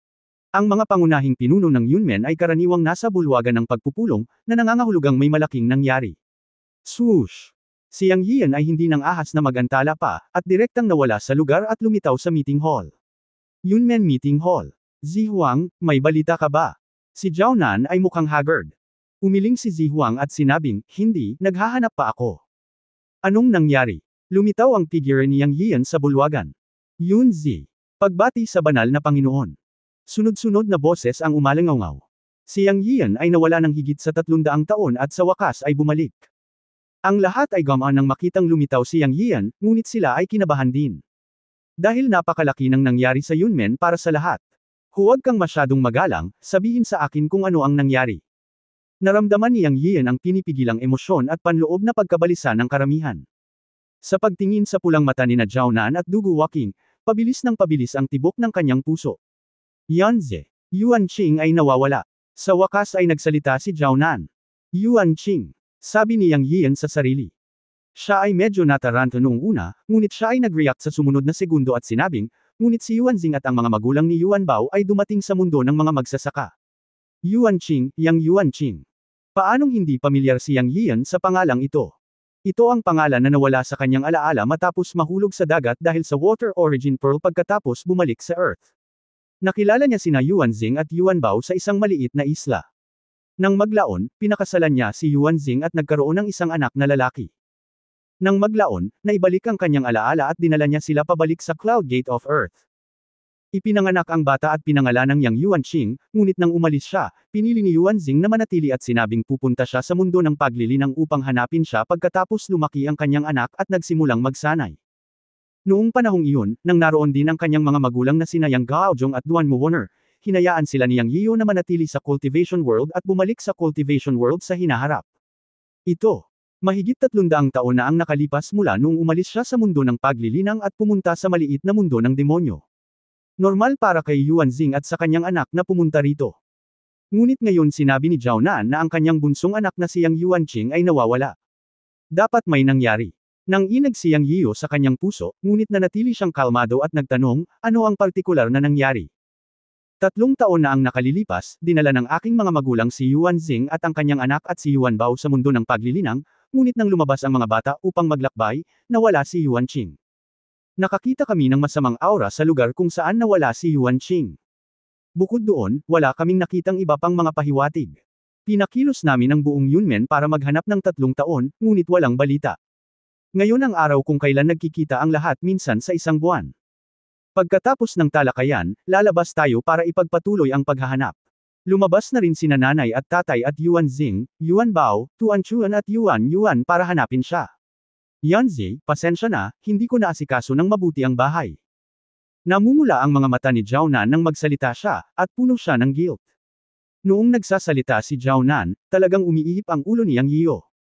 Ngunit alam din niya na ang bagay na ito ay hindi responsibilidad ni Zhao Nan. Bilang pinuno ng isang sekta at isang pamilya, bagamat nalilito na siya sa mga oras na ito, sinabi sa kanya ng kanyang dahilan na manatiling kalmado. Sa kaibuturan, mas gusto niyang ang bunsong anak sa ilang mga bata. Naalala ng anak ni Zhao Nan na siyang Yuanqing, na ginamit niya ang tubig ng buhay upang linisin ang kanyang utak at alisin ang kanyang buhok ng ipanganak siyang Yuanqing, siya ay ipinanganak na may congenital body, at sa edad na 1, naabot na niya ang Golden Core Realm. Siya ang pinakamatalino sa mga bata, ngunit ngayon. Mula sa sinabi ni Zhao Nan, kitang-kita na may taong sadyang gumawa nito, at malamang na mag-overlap ito sa pinakakinakabahala niya. May malademonyong aura sa eksena. Hindi kaya ang demonyong lobo na hinahabol niya sa Demon Valley ng Sanxian Island. Ang parehong altar na pinipigilan ng demonyo, hindi ito nagkataon. Ito. Malaki ang posibilidad na ang demonyong tumakas mula sa altar ng Demon Valley ng Sanxian Island ay ang demonyong lobo na pumatay sa kanyang sinumpaang kapatid na si Bai Qi, o siya ay kamag-anak ng demonyo sa preseng altar ng Wujian Valley. Nagkataon lang na wala ang kanyang anak, at naiwan sa eksena ang demonyong aura. Ito ay hindi isang pagkakataon, naisip ni Yang Yiyan. Sige, Tuan Chuan, Yuan, Shinger, Lei, Xiao Manman, ipunan mo silang lahat. Baka sinasadya ng kabilang partido. Ako na ang bahala sa bagay na ito. Kayo na lang ang manatili sa bahay. Siya nga pala, hayaan mong bumalik si Yuanjing, Yuan Bao, at ang iyong mga magulang. Naisip ni Yang Yiyo na kahit na tao man o demonyo ang kabilang partido, dahil nang ahas silang hulihin ang kanyang anak, hindi ba sila mangangahas na hulihin ang ibang tao? Pinahahalagahan ni Yang Yiyo ang kanyang mga kamag-anak ng higit sa anupaman, at hindi siya nang ahas na hayaan silang makipagsapalaran muli. Siya mismo ang mag-iimbestiga sa bagay na ito. Sa sandaling ito, sumumpa siya sa kanyang puso na kahit sino pa ito, hahanapin niya ito at gagawing abo. Okay, magpapadala ako ng mensahe sa amin kaagad. Tumango si Zhao Nan. Talagang nag-aalala siya na ang ibang tao ay nasa panganib kung sila ay lumabas. Ngunit hindi niya mapigilan ang mga ito na lumabas para maghanap ng mga tao. Bumaba na kayong lahat at magpahinga muna. Kababalik lang ni Yang Yiyo nang mawala ang kanyang anak. Wala siya sa mood makipag-reminisce sa mga babae. Fair na, bababa muna tayo. Naglakad palabas ng bulwagan sina Zhao Nan, Dugu Walking, Lu Haitang at iba pang babae. Naunawaan nila ang mood ni Yang Yiyo at umalis sa meeting hall nang hindi nagsasalita. Pagkalabas ng mga babae, tiningnan ni Yang Yiyo ang 4 na commander ng demonyo, kasama si Zi Huang, at ang mga Master of Cultivation sa bulwagan at sinabing, saan nawala ang anak ko? Sa pag-uulat sa Holy Lord, Young Master, nawala siya sa orihinal na teritoryo ng Holy Land of All Spirits. Gayunpaman, ang teritoryo ng Holy Land of All Spirits ay kinuha na ng ating Yunmen sa loob ng daan-daang taon. Maliban sa demonyong enerhiya na natitira sa pinangyarihan, walang nakitang mga palatandaan. Naghanap kami sa ilalim ng lupa, ngunit wala. Sa pagkakataong ito ay ang Haring Daga ang sumagot. Huminga ng malalim si Yang Yiyo at sinabi, pakilyusan ng lahat ng mga disipulo ng Yunmen sa lahat ng pangunahing teritoryo ng mundo ng mga magsasaka. Anuman ang puwersa nila, pumunta at hanapin ako. Ngunit kung makakita ka ng anumang lugar na may lakas ng demonyo, hanapin ito ng mabuti. Kung maglakas loob kang labanan o pigilan ang mga naghahanap, patayin ang iyong buong pamilya. Maghuhukay ako ng 3 talampakan para mahanap ang anak ko. Hahanapin ko siya buhay o patay. Hindi ako naniniwalang mawawala siya sa hangin. At saka, kung may mali sa mundo ng paglilinang, iulat ka agad. Napakalungkot ng mukha ni Yang Yiyo habang nagsasalita, at ang kanyang buong katawan ay walang kamalay-malay na naglabas ng malakas na momentum at pagpatay na layunin, na nagpasindik sa lahat ng mga master ng Cloud Gate sa bulwagan. Oo. Sabay-sabay na sagot ng lahat. Pagkalabas ng lahat, huminga ng malalim si Yang Yiyo at sinabi sa 4 na tao ng Black Fox, nananatili si Black Fox, at sumunod kayong 3 para tumulong. Ang 3 malalaking halimaw, Crazy Lion, Silver Eagle at Redhead Centipede, ay hindi nang ahas na pabayaan ito sa oras na ito, at nagmamadaling kinuha ang order at umalis. Black Fox, sumama ka sa akin, at susunod ang guya, pupunta tayo sa lugar kung saan nawala si Yuan Qing. Gustong kumpirmahin ni Yang Yiyo kung ang demonyong enerhiya na natitira doon ay kapareho ng demonyong enerhiya sa altar ng Demon Valley ng Sanxian Island. Kung gayon, ang bagay na ito ay hindi magiging simple. Kabanata 1807, nasusunog na dugo ang lihim na pagbubuo ng langit. Ang porma sayon na si Yang Yiyo at ang kanyang partido ay dumating sa isang hindi pinangalanang bundok sa lugar ng orihinal na Wanling Holy Land. Black Fox, tingnan kung ito ang uri ng demonyong aura mula sa Demon Valley. Hiniling ni Yang Yiyo kay Black Fox na tingnan ang demonic aura na naiwan sa eksena. Oo, Master. Matapos tumugon ang Black Fox, nagsimula siyang maglakad-lakad at huminto, ipinikit ang kanyang mga mata para maramdaman, at ipinakita ang kanyang ilong. Makalipas ang ilang minuto, bumalik ang Black Fox kay Yang Yiyo. Guro, ito talaga ang uri ng demonyong aura na ibinubuga ng altar ng Demon Valley. Matapos makuha ang sagot mula sa Black Fox, nanginig ang puso ni Yang Yiyo. Nangyari pa rin ang pinakakinatatakutan niya. Ngayon ay maaari nang makumpirma na ang bunsong anak na si Yang Yuan Qing ay sadyang banihag ng mga demonyo para sa paghihiganti, at ang mabangis na hayop ay malamang na nauugnay sa kaluluwa ng demonyo ng Wujian Valley na ikinalat ng matanda, o masasabing ito ay mula sa parehong angkan. Dapat ay ang Demon Wolf na walang duda, at ito rin ang mamamatay tao na pumatay sa kanyang sinumpaang kapatid na si Bai Qi. Tanong ni Yang Yiyo sa malalim na boses, posible bang subaybayan ang lokasyon? Umiling si Black Fox at sinabing, hindi ko kaya. Ang lakas ng demonyo ng kalaban ay kulang na lang. Kung hindi dahil sa mga nasasakupan ko na nagbabantay sa Demon Valley sa loob ng maraming henerasyon, natatakot ako na hindi ko mahanap ang enerhiya ng demonyo dito. Kahit na may demonyong enerhiya sa loob ng ilang daang metro, ito ay ganap na nawawala at wala akong makitang anumang bakas nito. Napabuntong hininga si Yang Yiyo sa kanyang puso. Ang mga salita ni Black Fox ay pasok sa kanyang inaasahan. Pumunta lang siya dito with the mentality of giving it a try. Kung talagang ganoon lang kadaling hanapin, matagal na sana itong natagpuan ni Zi Huang at ng iba pa.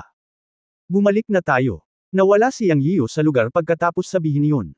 Sa pagkakataong ito, maaari nating kumpirmahin o makagawa ng hinuhan na ang mamamatay tao na maaaring kumuha ng kanyang anak ay ang Demon Wolf, isang demonyo na konektado sa Wujian Valley, na nagpapahiwatig ng isang posibleng problema.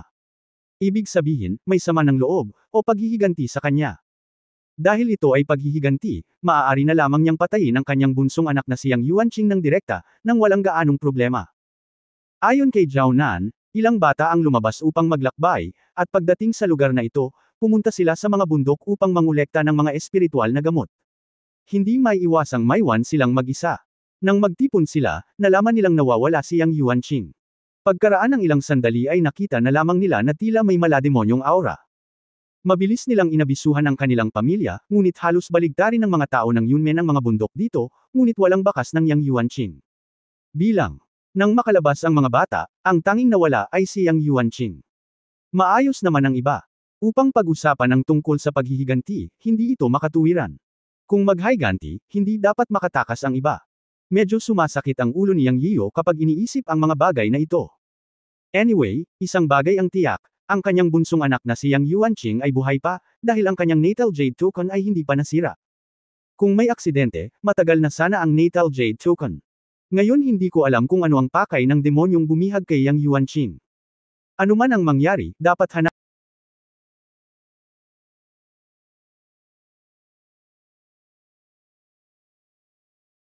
ang pakay ng demonyong bumihag kay Yang Yuan Qing. Ano man ang mangyari, dapat hanapin ni Yang Yiyo ang kanyang anak at putulin ang demonyong lobo. Pagkatapos bumalik sa Yunmen, kinuha ni Yang Yiyo sina Meijie, Shanho, Xiaofeng Wang, Daor, Bailong, at Baifeng mula sa Chenkun Pot. Wala siyang pakialam sa kanila noon. At ang kanyang mga magulang, sina Yuan Bao at Yuan Zheng, at ilang mga bata ay bumalik, at ang tatlong disipulo ay naroon din. Natural, alam nilang lahat ang balita ng pagbabalik ni Yang Yiyo. Ama, Yanzi, Guro, Banal na Panginoon. Sunod-sunod na boses ang umalangaw-ngaw, at tumigil si Yang Yiyo, at nakita ang pagkabalisa sa mukha ng lahat, lalo na ang mga bata na muling nagsama-sama. Bilang ama, natural na naiintindihan niya ang ilan. Mabigat ang kapaligiran. Ngumiti si Yang Yiyan at sinabing, huwag kang mag-alala. Sinuri ko na. Magiging maayos si Chinger at mahahanap siya sa lalong madaling panahon. Hindi ito malaking problema. Huwag kang mag-alala. Bilang backbone, natural na hindi siya makapagpakita ng anumang emosyon sa oras na ito. Siya lamang ang makapagpapaginhawa at makapagpapatibay sa lahat. Kuya yun. Kasalanan ko ang lahat. Hindi ko inalaga ang mabuti si Chinger. Ay. Woo. Hindi napigilan ni Yuan Zing ang pag-iyak at ibinagsak ang sarili sa mga bisig ni Yang Yiyan. Okay lang. Nandito ako para asikasuhin ang lahat. Siguradong mahahanap ko si Chinger ng ligtas. Huwag kang umiyak. Lahat ay nanunood. Hindi ko nakita ang pinakabatang babaeng ito sa loob ng daan-daang taon. Hindi ko akalain na ganito ang mangyayari kapag nagkita kami. Nawalan ng anak si Yuan Zing.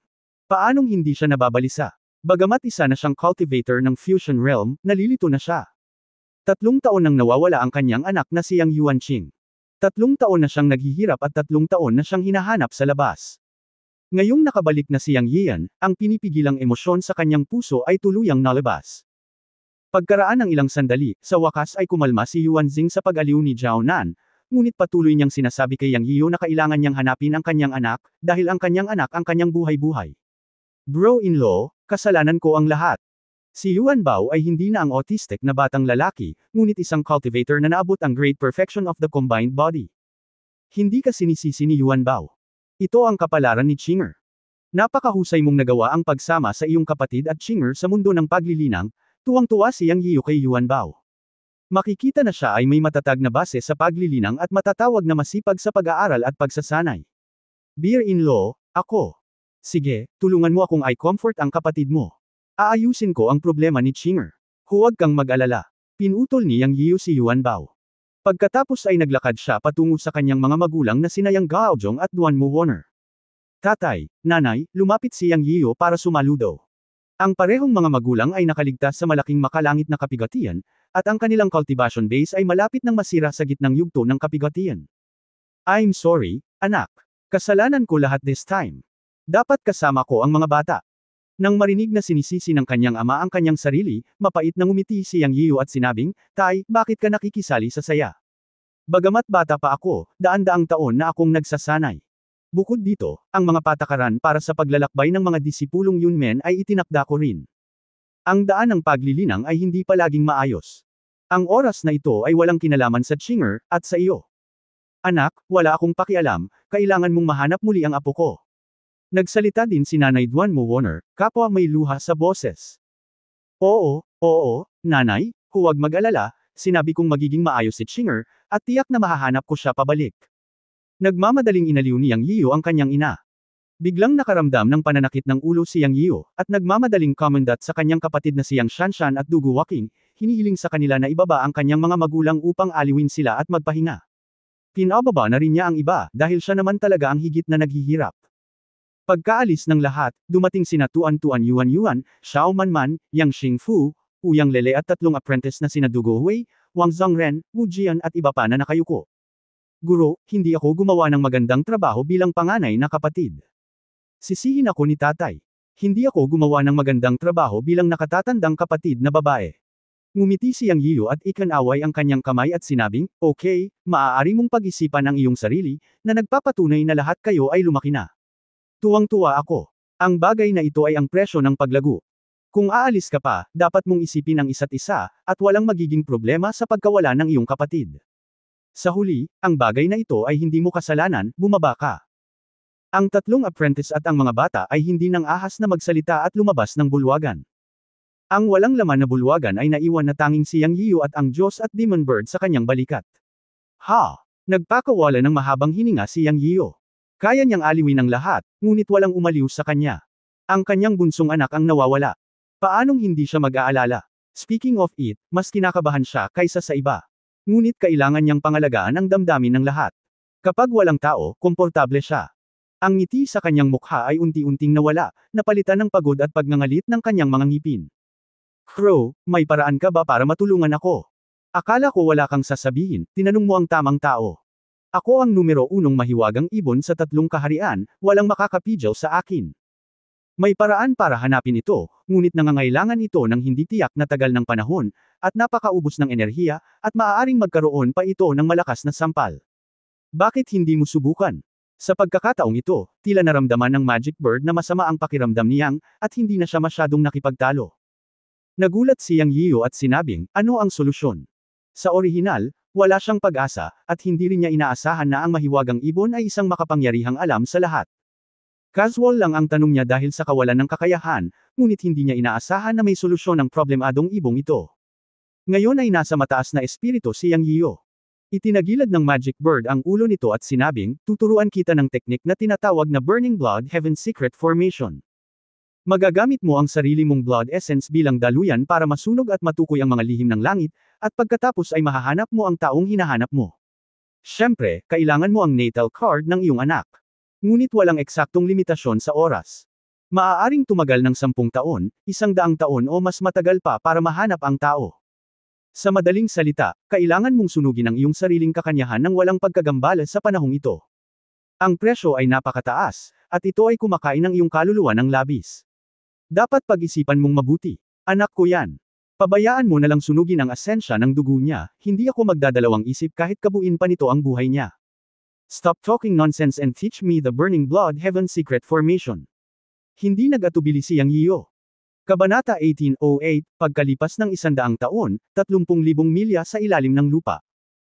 Mount Everest sa Yunmen Fairyland, sa araw na ito, naroon si Niu Duzi, Yunlei Beast, Dao Little Phoenix, at isang god and demon bird para protektahan si Yang Yiyo. Siyempre, ang Diyos at demon na ibon ay tumingkayad sa ulo ni Niu Duzi. At natural na ito ay nagdaldal, hindi nito mapoprotektahan ang batas. Dahil kinailangang gamitin ang Burning Blood Heavenly Secret Formation para malaman ang Heavenly Secret, hindi dapat huminto ang formation, kaya mataimtim na itinagubilan ng Diyos at Demon Bird na dapat mayroong tagapag-alaga. Kaya ilang mga hayop ang gumanap bilang mga Diyos na tagapag-alaga.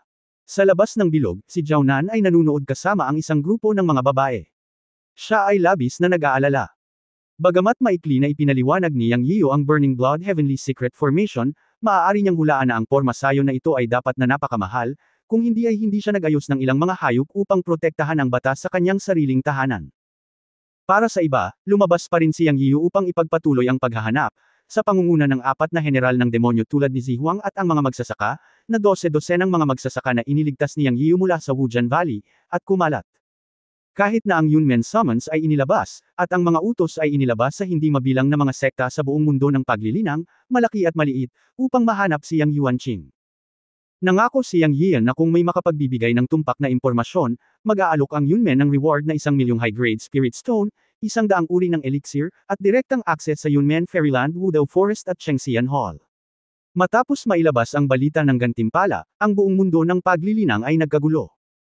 Hayaan ang iba pang mga bagay, 1,000,000 high-grade Spirit Stone lamang at 100 uri ng elixir ay isang astronomical figure, kahit na ang ibang mga banal na lugar ay maaaring hindi maalis ang mga ito. Hindi banggitin ang 2 banal na lugar ng paglilinang ng Yunmen Chengxian Hall at Wudao Forest.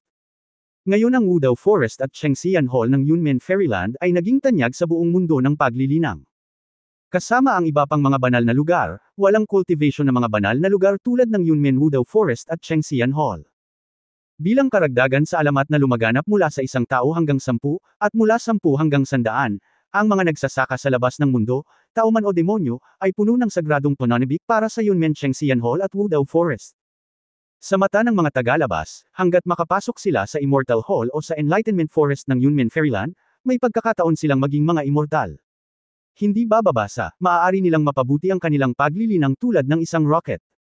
Dahil ang pagsikat ng mga disipulo ng Yunmen sa daan-daang taon ay masyadong mabilis, napakabilis kaya natakot ang buong mundo ng paglilinang. Nang maglaon, nalaman nilang may 2 lugar ang Yunmen Fairyland, ang Enlightenment Forest at ang Immortal Hall. Walang ayaw pumasok. At sa pagkakataong ito, nang ipatawag ni Yunmen ang utos, ang buong mundo ng cultivation ay nagkagulo, kabilang ang ilang iba pang mga banal na lugar, lahat ay gustong pumasok sa Yunmen Enlightenment Forest at ang Immortal Hall upang makita at makapagsanay. Anyway, ang kasalukuyang Yunmen Fairyland ay ang banal na lugar para sa paglilinang sa mata ng lahat ng mga magsasaka, at ang katayuan nito ay nalampasan pa ang nakaraang 9 na banal na lugar. Sa mga tuntunin ng lakas at kapangyarihan, umabot na ito sa antas na ipinagmamalaki ni Yang Yiu sa kanyang Panginoong si Yun Changxi noon, at naging isang sekta na lumalampas sa mga banal na lugar. Ang 9 na pangunahing sekta ng banal na lupain ng lahat ng mga espiritu at ang lungsod ng mga ghosts ay winasak ni Yang. Noong taon nang sumiklab ang mga demonyo, ilang mga banal na lugar na lumahok sa digmaang Yunmen ay malubhang nasugatan. Mabuti na lamang at hindi sila nawasak at napanatili pa rin ang kanilang katayuan bilang mga banal na lugar. Kaya ang kasalukuyang katayuan ng Yunmen ay talagang isang transcendent na pag-iral. Kailan isang Yunmen order ang inilabas, halos lahat ng mga sekta sa cultivation world ay tumutugon. Pagkatapos ng insidenteng ito, makakakuha man sila o hindi ng balita mula kay Yang Yuanqing, nakatadhana si Yunmen na maitala sa mga aklat ng kasaysayan. Bukod dito, mas angkop ang tawag o gantimpala ni Yunmen. Walang paghihigpit, kahit na ang mga demonyo ay maaaring i-recruit. Ang Yunmen ay palaging nagre-recruit ng mga disipulo mula sa angkan ng demonyo, ngunit sa kaso na ang mundo ng paglilinang ay pinangungunahan ng mga magsasaka, ang mga demonyo ay hindi madaling pumasok sa Yunmen. Ngunit pagkatapos ng insidenteng ito, lumabas din ang mga demonyong nakatago sa iba't ibang bahagi ng cultivation world, at gusto rin nilang pumasok sa Yunmen. Anyway, ang pundasyon ng Yunmen Fairyland ay 50,000 demon cultivator, at alam ito ng buong cultivation world. Iniisip ng ibang mga demonyo sa mundo ng paglilinang na ang Yunmen ay ang tanging banal na lupain na may magandang impresyon. Naging mahirap din ito para sa anumang puwersa sa mundo ng paglilinang na malampasan ng Yunmen Fairyland sa hinaharap, at maaari pa nitong kalabanan ang mga engranding okasyon ng Xiaoyao World at Sanxian Island. Dahil sa paglalakbay sa Xiaoyao World, gumawa si Yang Yiyan ng pangalan para sa kanyang sarili, at malapit siya sa Shenfeng clan na pinamumunuan ni Mei Xiying. Nakita ng ibang mga pamilyang may dugo tulad ni Qinglong, Xuanwu, at Baiho ang relasyon ni Yang Yiyan at Feng Xian, at si Feng Xian ay isang nilalang sa mundo ng mga engkanto, kaya kinailangan siyang bigyan ng mukha ng buong Xiaoyao World. Hindi banggitin ang Sanxian Island, sa labanan sa Jizan Mountain, masasabing direkta at hindi direktang pinatay niyang ang lahat ng nangungunang powerhouses ng sangkatauhan sa Sanxian Island. Ang 4 na malalaking monster na natitira sa buong Sanxian Island, ang Black Fox, ang Silver Eagle, ang Mad Lion, at ang Red-Headed Centipede, ay pinasok din niyang at dinala pabalik sa Yunmen Fairyland para bantayan ang gate at walisin ang sahig. Kaya ang Yunmen Fairyland ay naging unang puwersa sa pangalan, syempre, ang lahat ng ito ay isang susunod na kwento. Sa ngayon, sinimulan na ni Yang Yiyan na i-set up ang Porma Sion, naghahanda na ihinuha ang langit upang mahanap ang kanyang bunsong anak na si Yang Yuanqing. Pagkaraan ng 3 oras, sa wakas ay sinimulan na ni Yang Yiyan ang pagbuo. Yuanqing, bigyan mo ako ng name card ni Qinger. Tinanong ni Yang Yiyan si Yuanqing para sa natal card ng kanyang anak na si Yang Yuanqing mula sa malayo. Ayon sa Magic Bird, ang natal card ng isang tao noong panahong iyon ang susi sa paghahanap, dahil naglalaman ito ng natal mark ni Yang Yuanqing. Ibinigay ni Yuanqing kay Yang Yiyan ang natal card ng kanyang anak nang may pag-aalala. Ilagay mo sa gitna ng formation. Itinuro ng Magic Bird. Hawak ni Yang Yiyan ang natal card ng kanyang bunsong anak na si Yang Yuanqing sa kanyang kamay. Walang basag dito. Nakahinga siya ng maluwag. Nangangahulugan ito na ang kanyang anak ay ligtas sa ngayon, hindi bababa sa walang panganib sa kanyang buhay. Na may buntong hininga sa kanyang puso, umupo si Yang Yiyan na naka-cross-legged at sinabing, taas na ang formation. Matapos bumagsak ang dalawang salita, maliwanag ang paligid, at nagsimula ang isang gintong halo na may bilog sa labas at isang parisukat sa loob. Pagkatapos ay hinimok ni Yang Yiyo ang kanyang dugo na tumulo sa natal card ni Yang Yuanqing. Ang mag-ama ay konektado sa pamamagitan ng puso, at ang kanilang dugo at diwa ay nagkakaisa. Sa pamamagitan lamang ng paggamit ng espiritu upang himukin ito, maaaring ma-activate ang paraan ng pagkalkula ng Chanji. Nang tumulo ang dugo at essence sa natal card, malamang na nagsimulang magsunog ng dugo at essence ang puso ni Yang Yiyo. Ang kanyang isip ay buzz, at naramdaman niya na ang kanyang kamalayan ay pumasok sa walang hangganang kadiliman, tulad ng pagpasok sa Black Lotus Space, at ang paligid ay napakatahimik. Ngunit ang kaibahan ay sa ganitong estado ng walang hangganang kadiliman, nakakakita siya ng kaunting halo sa harap ng kanyang mga mata. Kung titingnang mabuti, ang halo na ito ay eksaktong natal card ng kanyang anak na si Yang Yuanqing. Sa sandaling ito, ang natal card na ito ay lumulutang sa kadiliman at unti-unting umuusad, tulad ng isang madilim na ilaw na gumagabay, na gumagabay sa daan, at walang nakakaalam kung saan ito pupunta. Dahil dito, medyo nalito si Yang Yiyo. Sa sandaling ito, ang tinig ng Diyos at Demon Bird ay tumunog sa walang hanggan na kadiliman. Munting bastard, ito ang patnubay ng mga makalangit na lihim na nabuo mula sa makalangit na lihim na pagbubuo. Ang lampara na iyon ay ang card ng kapanganakan ng iyong anak. Sa ilalim ng lakas ng kapangyarihan ng mga makalangit na lihim, ito ang magdadala sa iyong kamalayan upang mahanap siya. Sa sandaling ito, ang iyong estado ay katulad ng isang kaluluwa na naglalakbay. Kapag tumigil ang lampara na iyon, ang walang hangganang kadiliman ay mawawala. Sa oras na iyon, makikita mo ang eksena kung nasaan ka, iyon ay, kung nasaan ang iyong anak, at mahahanap mo siya. Tandaan na sundin ang gabay na lampara ng iyong natal na kaluluwa. Bilang karagdagan, ang pagsunog ng iyong dugo at kakanyahan ay hindi maaaring tumigil. Kapag huminto ka, masasayang lahat ng dati mong pagsisikap. Seryosong nagsasalita ang Magic Bird sa sandaling ito. Matapos marinig ito, sa wakas ay napagtanto ni Yang Yiyo na ito ang nangyari. Sabi niya alam niya. Pagkatapos ay pinatatag niya ang kanyang isip at sinundan ang gabay na lampara ng kanyang natal na kaluluwa upang lumakad sa walang hangganang kadiliman. Mula sa labas, tila si Yang Yiyo ay nakakrossleg sa gitna ng formation, hindi gumagalaw, na parang nasa isang estado ng pagmumuni-muni. Ang mga hayop na tagapag-alaga, isang grupo ng mga kababaihan at mga bata ay nasa paligid. Walang nagsalita, at lahat sila ay naghihintay na magising si Yang Yiyo. Alam ng lahat na kung mahahanap nila si Yang Yuanqing ay nakasalalay sa spell ni Yang Yiyo sa pagkakataong ito. Lumipas ang isang araw, lumipas ang 10 araw, 1 taon, 2 taon, 3 taon. Lumipas ang oras ng hindi namamalayan, at naghihintay ang lahat. Si Yang Yiyo ay nakaupo sa Burning Blood Heavenly Secret Formation sa tuktok ng pangunahing tuktok ng Yunmen. Isang makapal na patong ng alikabok ang bumagsak sa kanyang katawan, at hindi siya gumagalaw. Ang Diyos at demonyong ibon ay tumingkayad sa kanyang balikat at natulog. Maraming mga banal na hayop ang tapat sa kanilang mga tungkulin, nakatitig sa labas ng buong konsentrasyon. Si Jiaonan at isang grupo ng mga kababaihan ay nakaupo lamang na nakakrus ang paa at sinamahan si Yang Yiyo sa pagmumuni-muni at paglilinang. Sa walang hanggan na kadiliman na nagmula sa langit na lihim, si Yang Yiyo ay sumusunod sa gabay na liwanag ng kanyang kapalaran. 10 taon, 20 taon, 50 taon. Hanggang sa lumipas ang 100 taon, sa wakas ay nagkaroon ng pagbabago sa walang hangganang kadiliman. Sa isang tiyak na sandali, naramdaman na lamang ni Yang Yiyo na biglang lumiwanag ang kanyang mga mata, at ang kadiliman sa kanyang paligid ay bahagyang kumupas. Nakita niya ang isang malaking palasyo sa kanyang paningin, at ang palasyong ito ay talagang itinayo sa gilid ng ilog ng magma. Walang kamalay-malay, sinabi ni Yang Yiyo, nasaan? Ito. Pagkatapos ay sinabi ng God Devil Bird, munting bastard, ito ay 30,000 milya sa ilalim ng lupa. End of this chapter. Kabanata 1809 ang namamatay na matandang lalaki. Labis na nagulat si Yang Yiyan, 30,000 milya sa ilalim ng lupa. Sa iyong Yunmen Realm, pumunta sa kanluran ng 70 milyong milya at dumiretso sa ilalim ng lupa sa loob ng 30,000 milya, at mapupunta ka rito. Sinagot ng Diyos at Demon Bird si Yang Yiyan.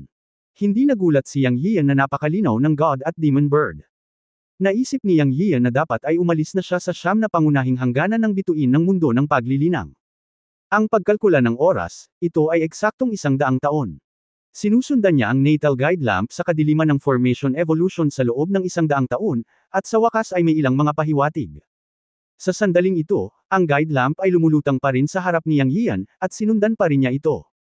Sa kanyang paningin, ang palasyo ay nasa kabilang bahagi ng Rock River, at ang natal guide lamp ay dinadala pa rin si Yang Yiyan sa Magma River. May maliit na daanan dito na patungo sa maliit na daan sa kabilang ilog. Matapos tumawid sa ilog ang natal guide lamp, nang makarating na ito sa napakalaking palasyo, bigla itong tumigil sa gulat. Tila may hindi nakikitang dingding na nakaharang sa lampara ng gabay ng natal. Anong problema sa uwak? Nagmamadaling tinanong ni Yang Yiyan ang Diyos at Demon Bird. Alam niya na ang Diyos at Demon Bird ay palaging umiiral. May hadlang, ang tamad na boses ng Diyos at Demon Bird ay tumunog sa isip ni Yang Yiyo. Sumimangot si Yang Yiyo at sinabing, may paraan pa ba? Walang paraan. Dapat mong malaman na ang iyong kasalukuyang kalagayan ay maaari lamang ituring bilang isang larawang hinuhusgahan ng langit. Ang ilaw ng patnubay ng natal ay maaaring magdala sa iyo upang makita ang eksenang ito dito, na nangangahulugang ang iyong anak ay walang alinlangan sa lugar na ito. Susunod, kailangan mong kumilos sa iyong sarili. Naiintindihan mo ba ang ibig kong sabihin? Ang tono ng God at Demon Bird ay parang nananaginip ka. Okay, paano ako Magi gising? Sa kasong ito, ayaw niyang manatili kahit sandali. Nang malaman ng lugar, bumalik ang kanyang kamalayan, at pinamunuan niya ang mga tao na patayin dito ng direkta at iligtas ang kanyang anak. Ito ang pinakamahalagang bagay sa ngayon. Ito ay napakasimple. Isipin mo lang sa iyong puso, at babalik ang langit, at maaari kang bumalik. Sabi ng Diyos at demonyong ibon. Gumalaw ang puso ni Yang Yiyo, at sa sumunod na sandali ay nakaramdam siya ng pagkahilo at nawala ang palasyo sa kanyang paningin. Nagkaroon ng putok mula sa labas ng mundo, at ang liwanag ng porma sayon ay nawala din. Binuksan ni Yang Yiyo ang kanyang mga mata. Nasa tuktok pa rin siya ng pangunahing tuktok ng Yunmen. Napatay ang liwanag ng porma sayon. Napapaligiran siya ni Niu Duzi at Xiao Fengwang. Nasa labas si Zhao Nan at iba pang kababaihan, magulang at mga bata. Ngunit pagkatapos ay natigilan siya at nakita na ang lahat ay natatakpan ng isang makapal na layer ng alikabok, tulad ng mga eskultura ng bato. Master, gising ka na. Si Niu Duzi at ang iba pa ang pinakatapat. Binabantayan nila si Yang Yiyo at pinuprotektahan siya. Sila ang unang nakahanap na si Yang Yiyo ay nagising na. Ang malakas na boses din ni Niu Duzi ang nagpagising sa iba. Yunzi, Ama. Sunod-sunod na boses ang umalangaw-ngaw, at nagmamadali silang lumapit nang makita nilang nagising si Yang Yiyo. Anong nangyari kay Kuya Yun? Tinanong ni Yuan Xing kung ano ang gustong itanong ng lahat sa kanilang mga puso. Huminga ng malalim si Yang Yiyo at sinabing, natagpuan. Natagpuan ito. Ang tatlong maiikling salita na ito, sa sandaling ito, ay tumigil sa bibig ni Yuan Xing at tunog lang ng kalikasan. Nakahinga rin ng maluwag ang iba. Ngunit sa oras na ito, si Duanmu Warner, bilang isang ina, ay nanginginig at sinabing, anak, ikaw. Tinitigan niya si Yang Yiyo na may luha sa kanyang mga mata. Ang mga salita ni Duanmu Warner ay nakakuha ng atensyon ng iba. Napatingin ang lahat kay Yang Yiyo sa oras na ito, at lumaki ang kanilang mga bibig. Ngayon lang, iniisip ng lahat kung mahahanap nila si Yang Yuanqing. Ngayong nagsalita na si Duanmu Warner, napagtanto ng lahat na si Yang Yiyo ay dumanas ng malaking pagbabago. Gayunpaman, si Yang Yiyo, na naka-crossleg pa rin sa gitna ng formation, ay may mga kulubot sa kanyang mukha. Sa sandaling ito, mukha siyang matanda sa edad na 70s o 80s. 100 taon na ang lumipas. Ang kapangyarihan na sinunog ni Yang Yiyo sa pagbuo upang suportahan ang mga pagbabago ng natural na ebolusyon ay ang kanyang sariling kakanyahan ng dugo. To put it bluntly, this thing is life. Bagaman ang pagsunog ng kakanyahan ng dugo sa loob ng 100 taon ay isang pangmatagalang pamamaraan, hindi ito isang bagay na kayang tiisin ng sinuman. Ito rin ay salamat kay Yang Yiyo na ang kanyang paglilinang ay makapangyarihan, higit pa kaysa sa mga magsasaka ng parehong antas. Kung ito ay isang ordinaryong tao, matagal na siyang namatay pagkatapos masunog ang asensya ng dugo sa loob ng 100 taon. Isang pagpapala ang tumanda lang. Yanze. Nang inig si Zhao Nan at isang grupo ng mga kababaihan sa oras na ito. Natural na napansin ni Yang Yiyan ang mga pagbabago sa kanyang sarili sa unang pagkakataon. Sa pagharap sa pag-aalala ng kanyang mga kamag-anak, ngumiti siya at sinabing, ayos lang, naubos ko lang ang dugo at essence. Kaya ko namang bumawi pagkatapos ng pagsasanay. Pero kasing simple ba talaga ng sinabi niya? Iyon ay para lamang aliwin ang kanyang mga kamag-anak. Sa katunayan, alam na alam niya ang kalagayan niya ngayon. Ito ay tiyak na hindi kasing simple ng pagsasanay sa paggawa nito. Sa wakas, gamaan ang pakiramdam ng mga magulang, ilang bata, grupo ng mga kababaihan at iba pa nang marinig nilang sinabi ito ni Yang Yiyan. Gayunpaman, tila sa bawat oras sa buhay o sa mga katulad na sitwasyon, palaging may hindi naaangkop na mga kaganapan. Halimbawa, ngayon, natatakot si Yang Yiyan na mag-alala ang kanyang mga kamag-anak, kaya sinasadya niyang sabihin na wala ito at lahat ay malulutas. Ngunit sa oras na ito, ang chatterbox ng God Demon Bird ay muling nagsalita sa hindi naaangkop na oras, kaya gusto niya itong sakalin hanggang mamatay. Ang ibon ng mga Diyos at mga demonyo ay nagsabi, gaano katagal mabubuhay ang batang ito sa hinaharap ay nakasalalay sa kalooban ng Diyos. Haha, ang pagsunog ng asensya ng dugo sa loob ng 100 taon ay hindi lamang nasusunog sa haba ng buhay, ngunit higit sa lahat, ito ay lubos na nakakaapekto sa paglilinang. Kahit na mabawi niya ang kanyang sigla, hindi na siya makakaakyat sa kawalang kamatayan sa buhay na ito muli. Nanghihina si Yang Yiyo sa kabuuan, ngunit pagkatapos marinig ang mga salita ng problemadong ibong ito, nakaramdam siya ng paglakas ng enerhiya at sinampal siya. Ito, talagang higit na hadlang kaysa tulong. Ahem, huwag kang makinig sa kalokohan nitong sirang ibong. Alam ko ang sarili kong pisikal na paglilinang. Huwag kang mag-alala, okay lang. Wuwo, kuya yun. Hindi napigilan ni Yuan Xing na yamakap sa kanya at umiyak ng malakas. Okay, huwag kang umiyak, okay lang. Tulungan mo ako. Susunod, hahanapin natin si Chinger, medyo mas malakas na sabi ni Yang Yiyo kay Yuan Xing.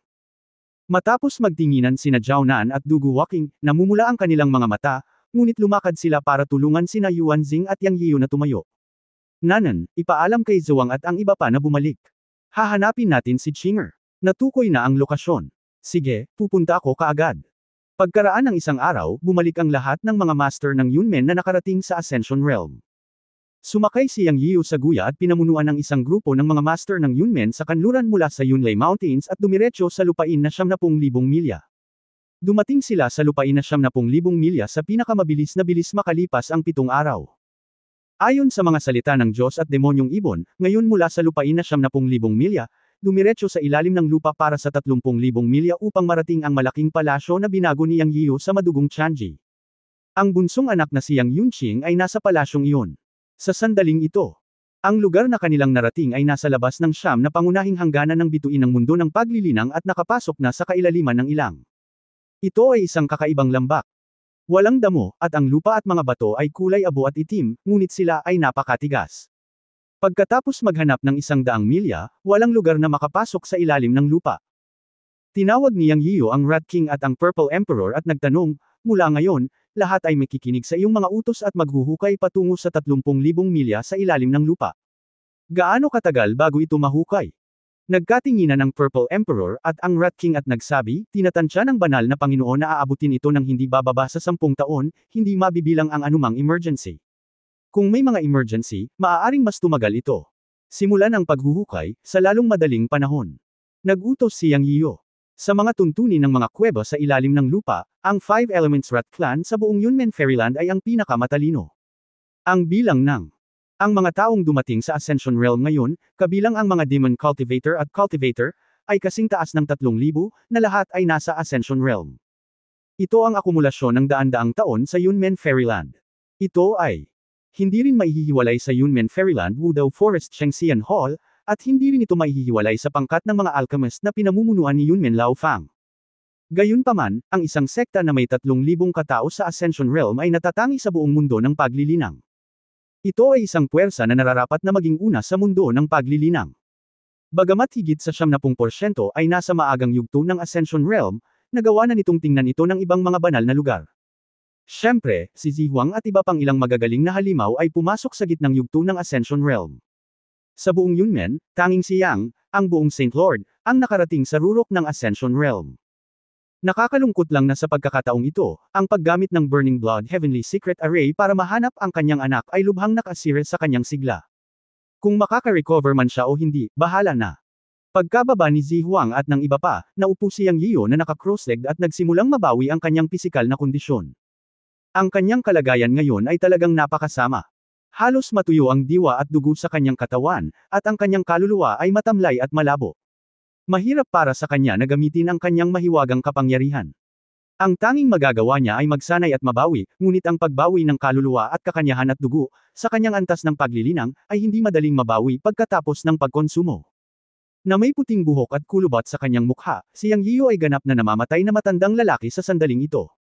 Kabanata 1810 ang batas ng ubod ng daigdig. Bagamat umatras si Yang Yian mula sa loob palabas, hindi siya nawala sa kanyang paglilinang, ngunit ang kanyang sigla ay malubhang napinsala. Sa teorya, maaari itong mapunan sa pamamagitan ng paglilinang, ngunit kung ito ay maibabalik sa pamamagitan ng paglilinang ay hindi alam. Ngunit siya ay may isang walang humpay na paghahangad, kaya siya ay nagsasanay sa lahat ng oras. Kahit na hindi siya makapagpalit, wala siyang pakialam. Una sa lahat, kailangan niyang ibalik ang kanyang magic power at ilabas ang kanyang anak bago siya makaramdam ng kagaanan. Ang paghuhukay ng isang butas na 30,000 milya sa ilalim ng lupa ay isang malaking proyekto na hindi madali kahit para sa mga masters ng cultivation tulad ni Zihuang. Matapos magbigay ng mga tagubilin si Yang Yian, nagsimula siyang magsanay at gumaling. Sa kabutihang palad, mayroon siyang tubig ng buhay, nectar, at maraming likas na kayamanan. Hindi mahirap mabawi ang ilang bagay, ngunit sa pagkakataong ito ay talagang mahirap. Nang ang unang patak ng tubig ng buhay ay kinuha, ang malaking sigla ay sumabog sa katawan. Ang paraan ng ehersisyo ay ginamit upang masipsip ito, ngunit napag-alaman na ang pagbawi na maaaring mapunan ay baliwala. Bumantong hininga si Yang Yian at kinuha ang lahat ng natitirang 2 patak ng tubig ng buhay. Aabutin ng 9 na araw bago mabawi ang pangalawang patak ng tubig ng buhay. Alam din niya na ang kanyang kasalukuyang sitwasyon ay medyo mahirap, na inaasahan, kaya naisip niya na kukuha siya ng tubig ng buhay ng ilang beses. Pagkatapos sumipsip ng 3 patak ng tubig ng buhay, sinimulan ni Yang Yiyo na sumipsip ng crystal of honey. Mayroon pa siyang stock, iniisip na sapat na iyon para sa sarili niyang gamit. Mabilis ding nawala ang oras sa kanyang paglilinang. Sa isang kisap mata, lumipas ang 10 taon. Nagising si Yang Yiyo, si Zi Huang at ang iba ay nagpapatuloy pa rin, at muli siyang nag-cultivate. Ngunit ang kanyang paglilinang ay hindi perpekto, at ang mana sa kanyang katawan ay naibalik sa pinakamataas nito, ngunit ang pagbawi ng kanyang kaluluwa at dugo ay minimal. Ang maraming likas na kayamanan sa espasyo ng Chen Kun Pot ay hindi maibabalik ang kaluluwa at dugo na kanyang kinain. Ito ay napakawalang magawa para kay Yang Yiyo. Nagkaroon siya ng premonition na kung hindi siya makarecover, malaki ang posibilidad na wala siyang pagkakataong maging immortal sa buhay na ito, gaya ng sinabi ng Diyos at Demon Bird, at maging ang pag-upo sa pagninilay-nilay ay magiging sandali lamang. Ngunit para sa kanyang anak, hindi ito pinagsisihan ni Yang Yiyo. Ang kanyang kakanyahan ay isang tao na pangunahing nag-aalala sa pamilya at pagkakaibigan. Siguro ito rin ang aking kapahamakan, ang kapahamakan ng pagiging isang immortal. Sabi niya sa sarili, saka pumikit at nagpatuloy sa pag-practice. Ngayon ay hindi na siya nag-isip ng kahit ano, iniisip lang ang tungkol sa pag-save ng higit pang kapangyarihan pagkatapos na maghukay si Zi Huang at ang iba pa. Nagpunta siya upang iligtas ang kanyang anak ng personal. Makalipas ang 30 taon, dumating si Zi Huang upang magulat. Ang banal na Panginoon ay hamukay. Gaya ng sinabi mo, mayroong isang magma ilog na 30,000 milya sa ilalim ng lupa, at mayroong isang malaking palasyo sa kabilang panig ng ilog, ngunit mayroong isang napakalakas na hadlang. Nang marinig ang ulat ni Zi Huang, biglang iminulat ni Yang Yiyan ang kanyang mga mata, tumayo at sinabing, "Let's go."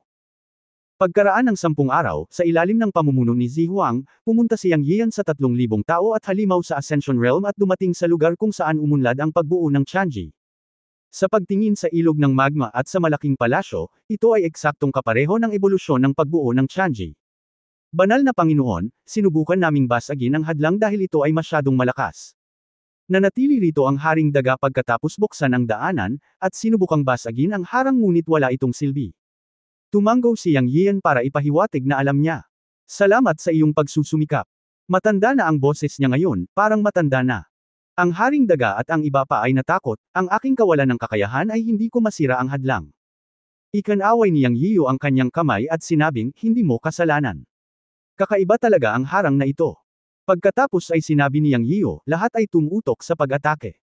Ang palasyo ay nasa kabilang panig ng ilog ng magma. May daan patungo sa palasyo, ngunit may harang. Tungkol naman sa ilog ng magma, napakalawak nito at napakataas ng temperatura. Pakiramdam ni Yang Yiyo ay mas malakas ito kaysa sa lilang apoy ng maliit na phoenix. Boom boom boom. Nang walang pag-iisip tungkol sa anumang bagay, inutusan ni Yang Yiyo ang lahat na puwersahang salakayin ang hadlang. Bilang resulta, ang pag-atake ng 3,000 dakilang demonyo at magsasaka sa Ascension Realm ay hindi epektibo.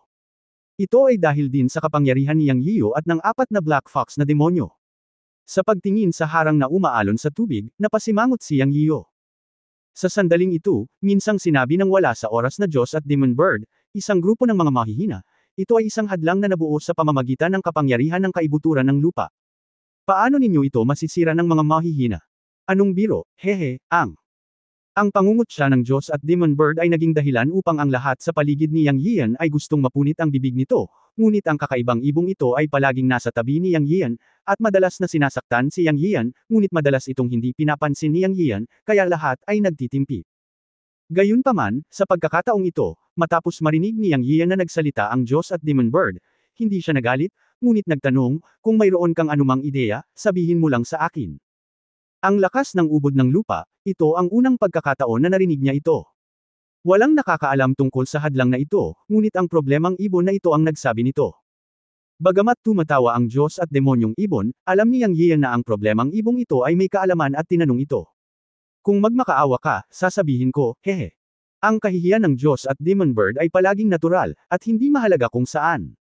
Butihin ni Daor ang lahat ng balahibo nito at itapon sa ilog ng lava. Tumili. Nakasquat si Daor sa kama ng maliit na guya ng phoenix. Nang marinig niyang nagsasalita si Yang Yiyo, tumili siya at lumapit kay Yang Yiyo sa isang iglap, gustong salakayin ng Diyos at Demon Bird. Stop, stop, stop. Natatakot ako sa iyo. Sinasabi ko sa iyo, you little bastard.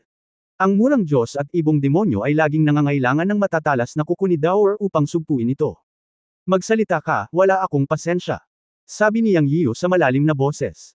Sinabi ng God and Demon Bird, ang kapangyarihan ng core ng lupa ay masasabing susi sa pagbuo at katatagan ng mundo. May isang tao na kumuha ng kapangyarihan ng core ng Earth para maglagay ng hadlang. Napakayabang mo para basagin ang hadlang na katumbas ng pagharap sa mundo. Siyempre, medyo exaggerated na sabihin ng mundo, pero it's. Sumimangot si Yang Yiu at pinutol ang Diyos at Demon Bird at sinabing, magsalita ka sa punto. Pwede bang makinig ka sa akin, maliit na bastardo, mahinang manok, huwag mo akong gambalain. Agad na nagmura ang Diyos at Demon Bird. Squeak, inilabas ni Daur ang kanyang mga ngipin at iwinagayway ang kanyang maliliit na kuko sa Diyos at Demonyong Ibon. Hindi nakakagulat na ang Diyos at Demonyong Ibon ay natatakot sa isang hanggal na gaya ni Daur. Agad itong tumahimik at naging seryoso at nagpatuloy, hanapin ang batas ng ubod ng lupa. Ang kapangyarihan ng ubod ng lupa ay may batas. Hanapin ang batas, at sa tuwing nagbabago ang kapangyarihan ng ubod ng lupa, ang pag-atake ay natural na masisira ang hadlang. Paano ito mahahanap? Tanong ni Yang Yiu. Gamitin ang kapangyarihan ng kaluluwa para maramdaman ito. Karaniwan, kapag nagtagpo ang yin at yang, mahina ang kapangyarihan ng core ng lupa. Sa oras na iyon, ang bawat pag-atake ay bahagyang magpahina sa hadlang. Ang pag-uulit nito ay tiyak na masisira ito. Sabi ng Diyos at Demonyong Ibon. Yang Yiu, gaano katagal? Not necessarily. Depende sa lakas mo. Aabutin ng kahit 12 dosenang o daan-daang taon, o mas matagal pa. Hehe, ang Diyos at Demon Bird ay tumawa ng masama. Masyadong mahaba. May iba pa bang paraan? O maaari ba tayong dumaan sa Lava River? Tanong ni Yang Yiu. Ngumiti ng masama ang Diyos at Demonyong Ibon, ikaw na mahina, ito ay 30,000 milya sa ilalim ng lupa, ito ang sentro ng lupa. Sa tingin mo ba ang magma dito ay ordinaryong magma? Kahit na ang Golden Immortal ng Earth Center magma ay maaaring hindi maglakas loob na pumasok. Bakit hindi mo subukan? Natahimik si Yang Yian saglit, at walang ibang paraan. Nagagawa lang niya ang sinabi ng Diyos at Demon Bird, na hinahanap ang batas ng paggalaw ng pangunahing puwersa ng lupa, at naglulunsad ng pag-atake upang basagin ang hadlang kapag nagtagpo ang yin at yang. Sa lahat ng mga taong naruroon, siya ang may pinakamalakas na espiritu. Tumayo siya sa harap ng harang at pumikit para maramdaman ang harang. Matapos itong maramdaman sa loob ng ilang araw, sa wakas ay nalaman ni Yang Yian na ang pangunahing puwersa ng lupa ay may regularidad. Magkakaroon ng isa pang undetectable fluctuation sa humigit kumulang 10 araw. Ang oras ay napakaikli, ngunit ito ay sapat na para sa kanya. Ang unang beses ay noong siya ay nag-obserbo sa pangalawang pagkakataon, ito ay 20 araw na. Biglang iminulat ni Yang Yian ang kanyang mga mata at nag-utos sa malalim na boses, atake. 3,000 lalaki ang sama-samang sumalakay. Boom boom boom.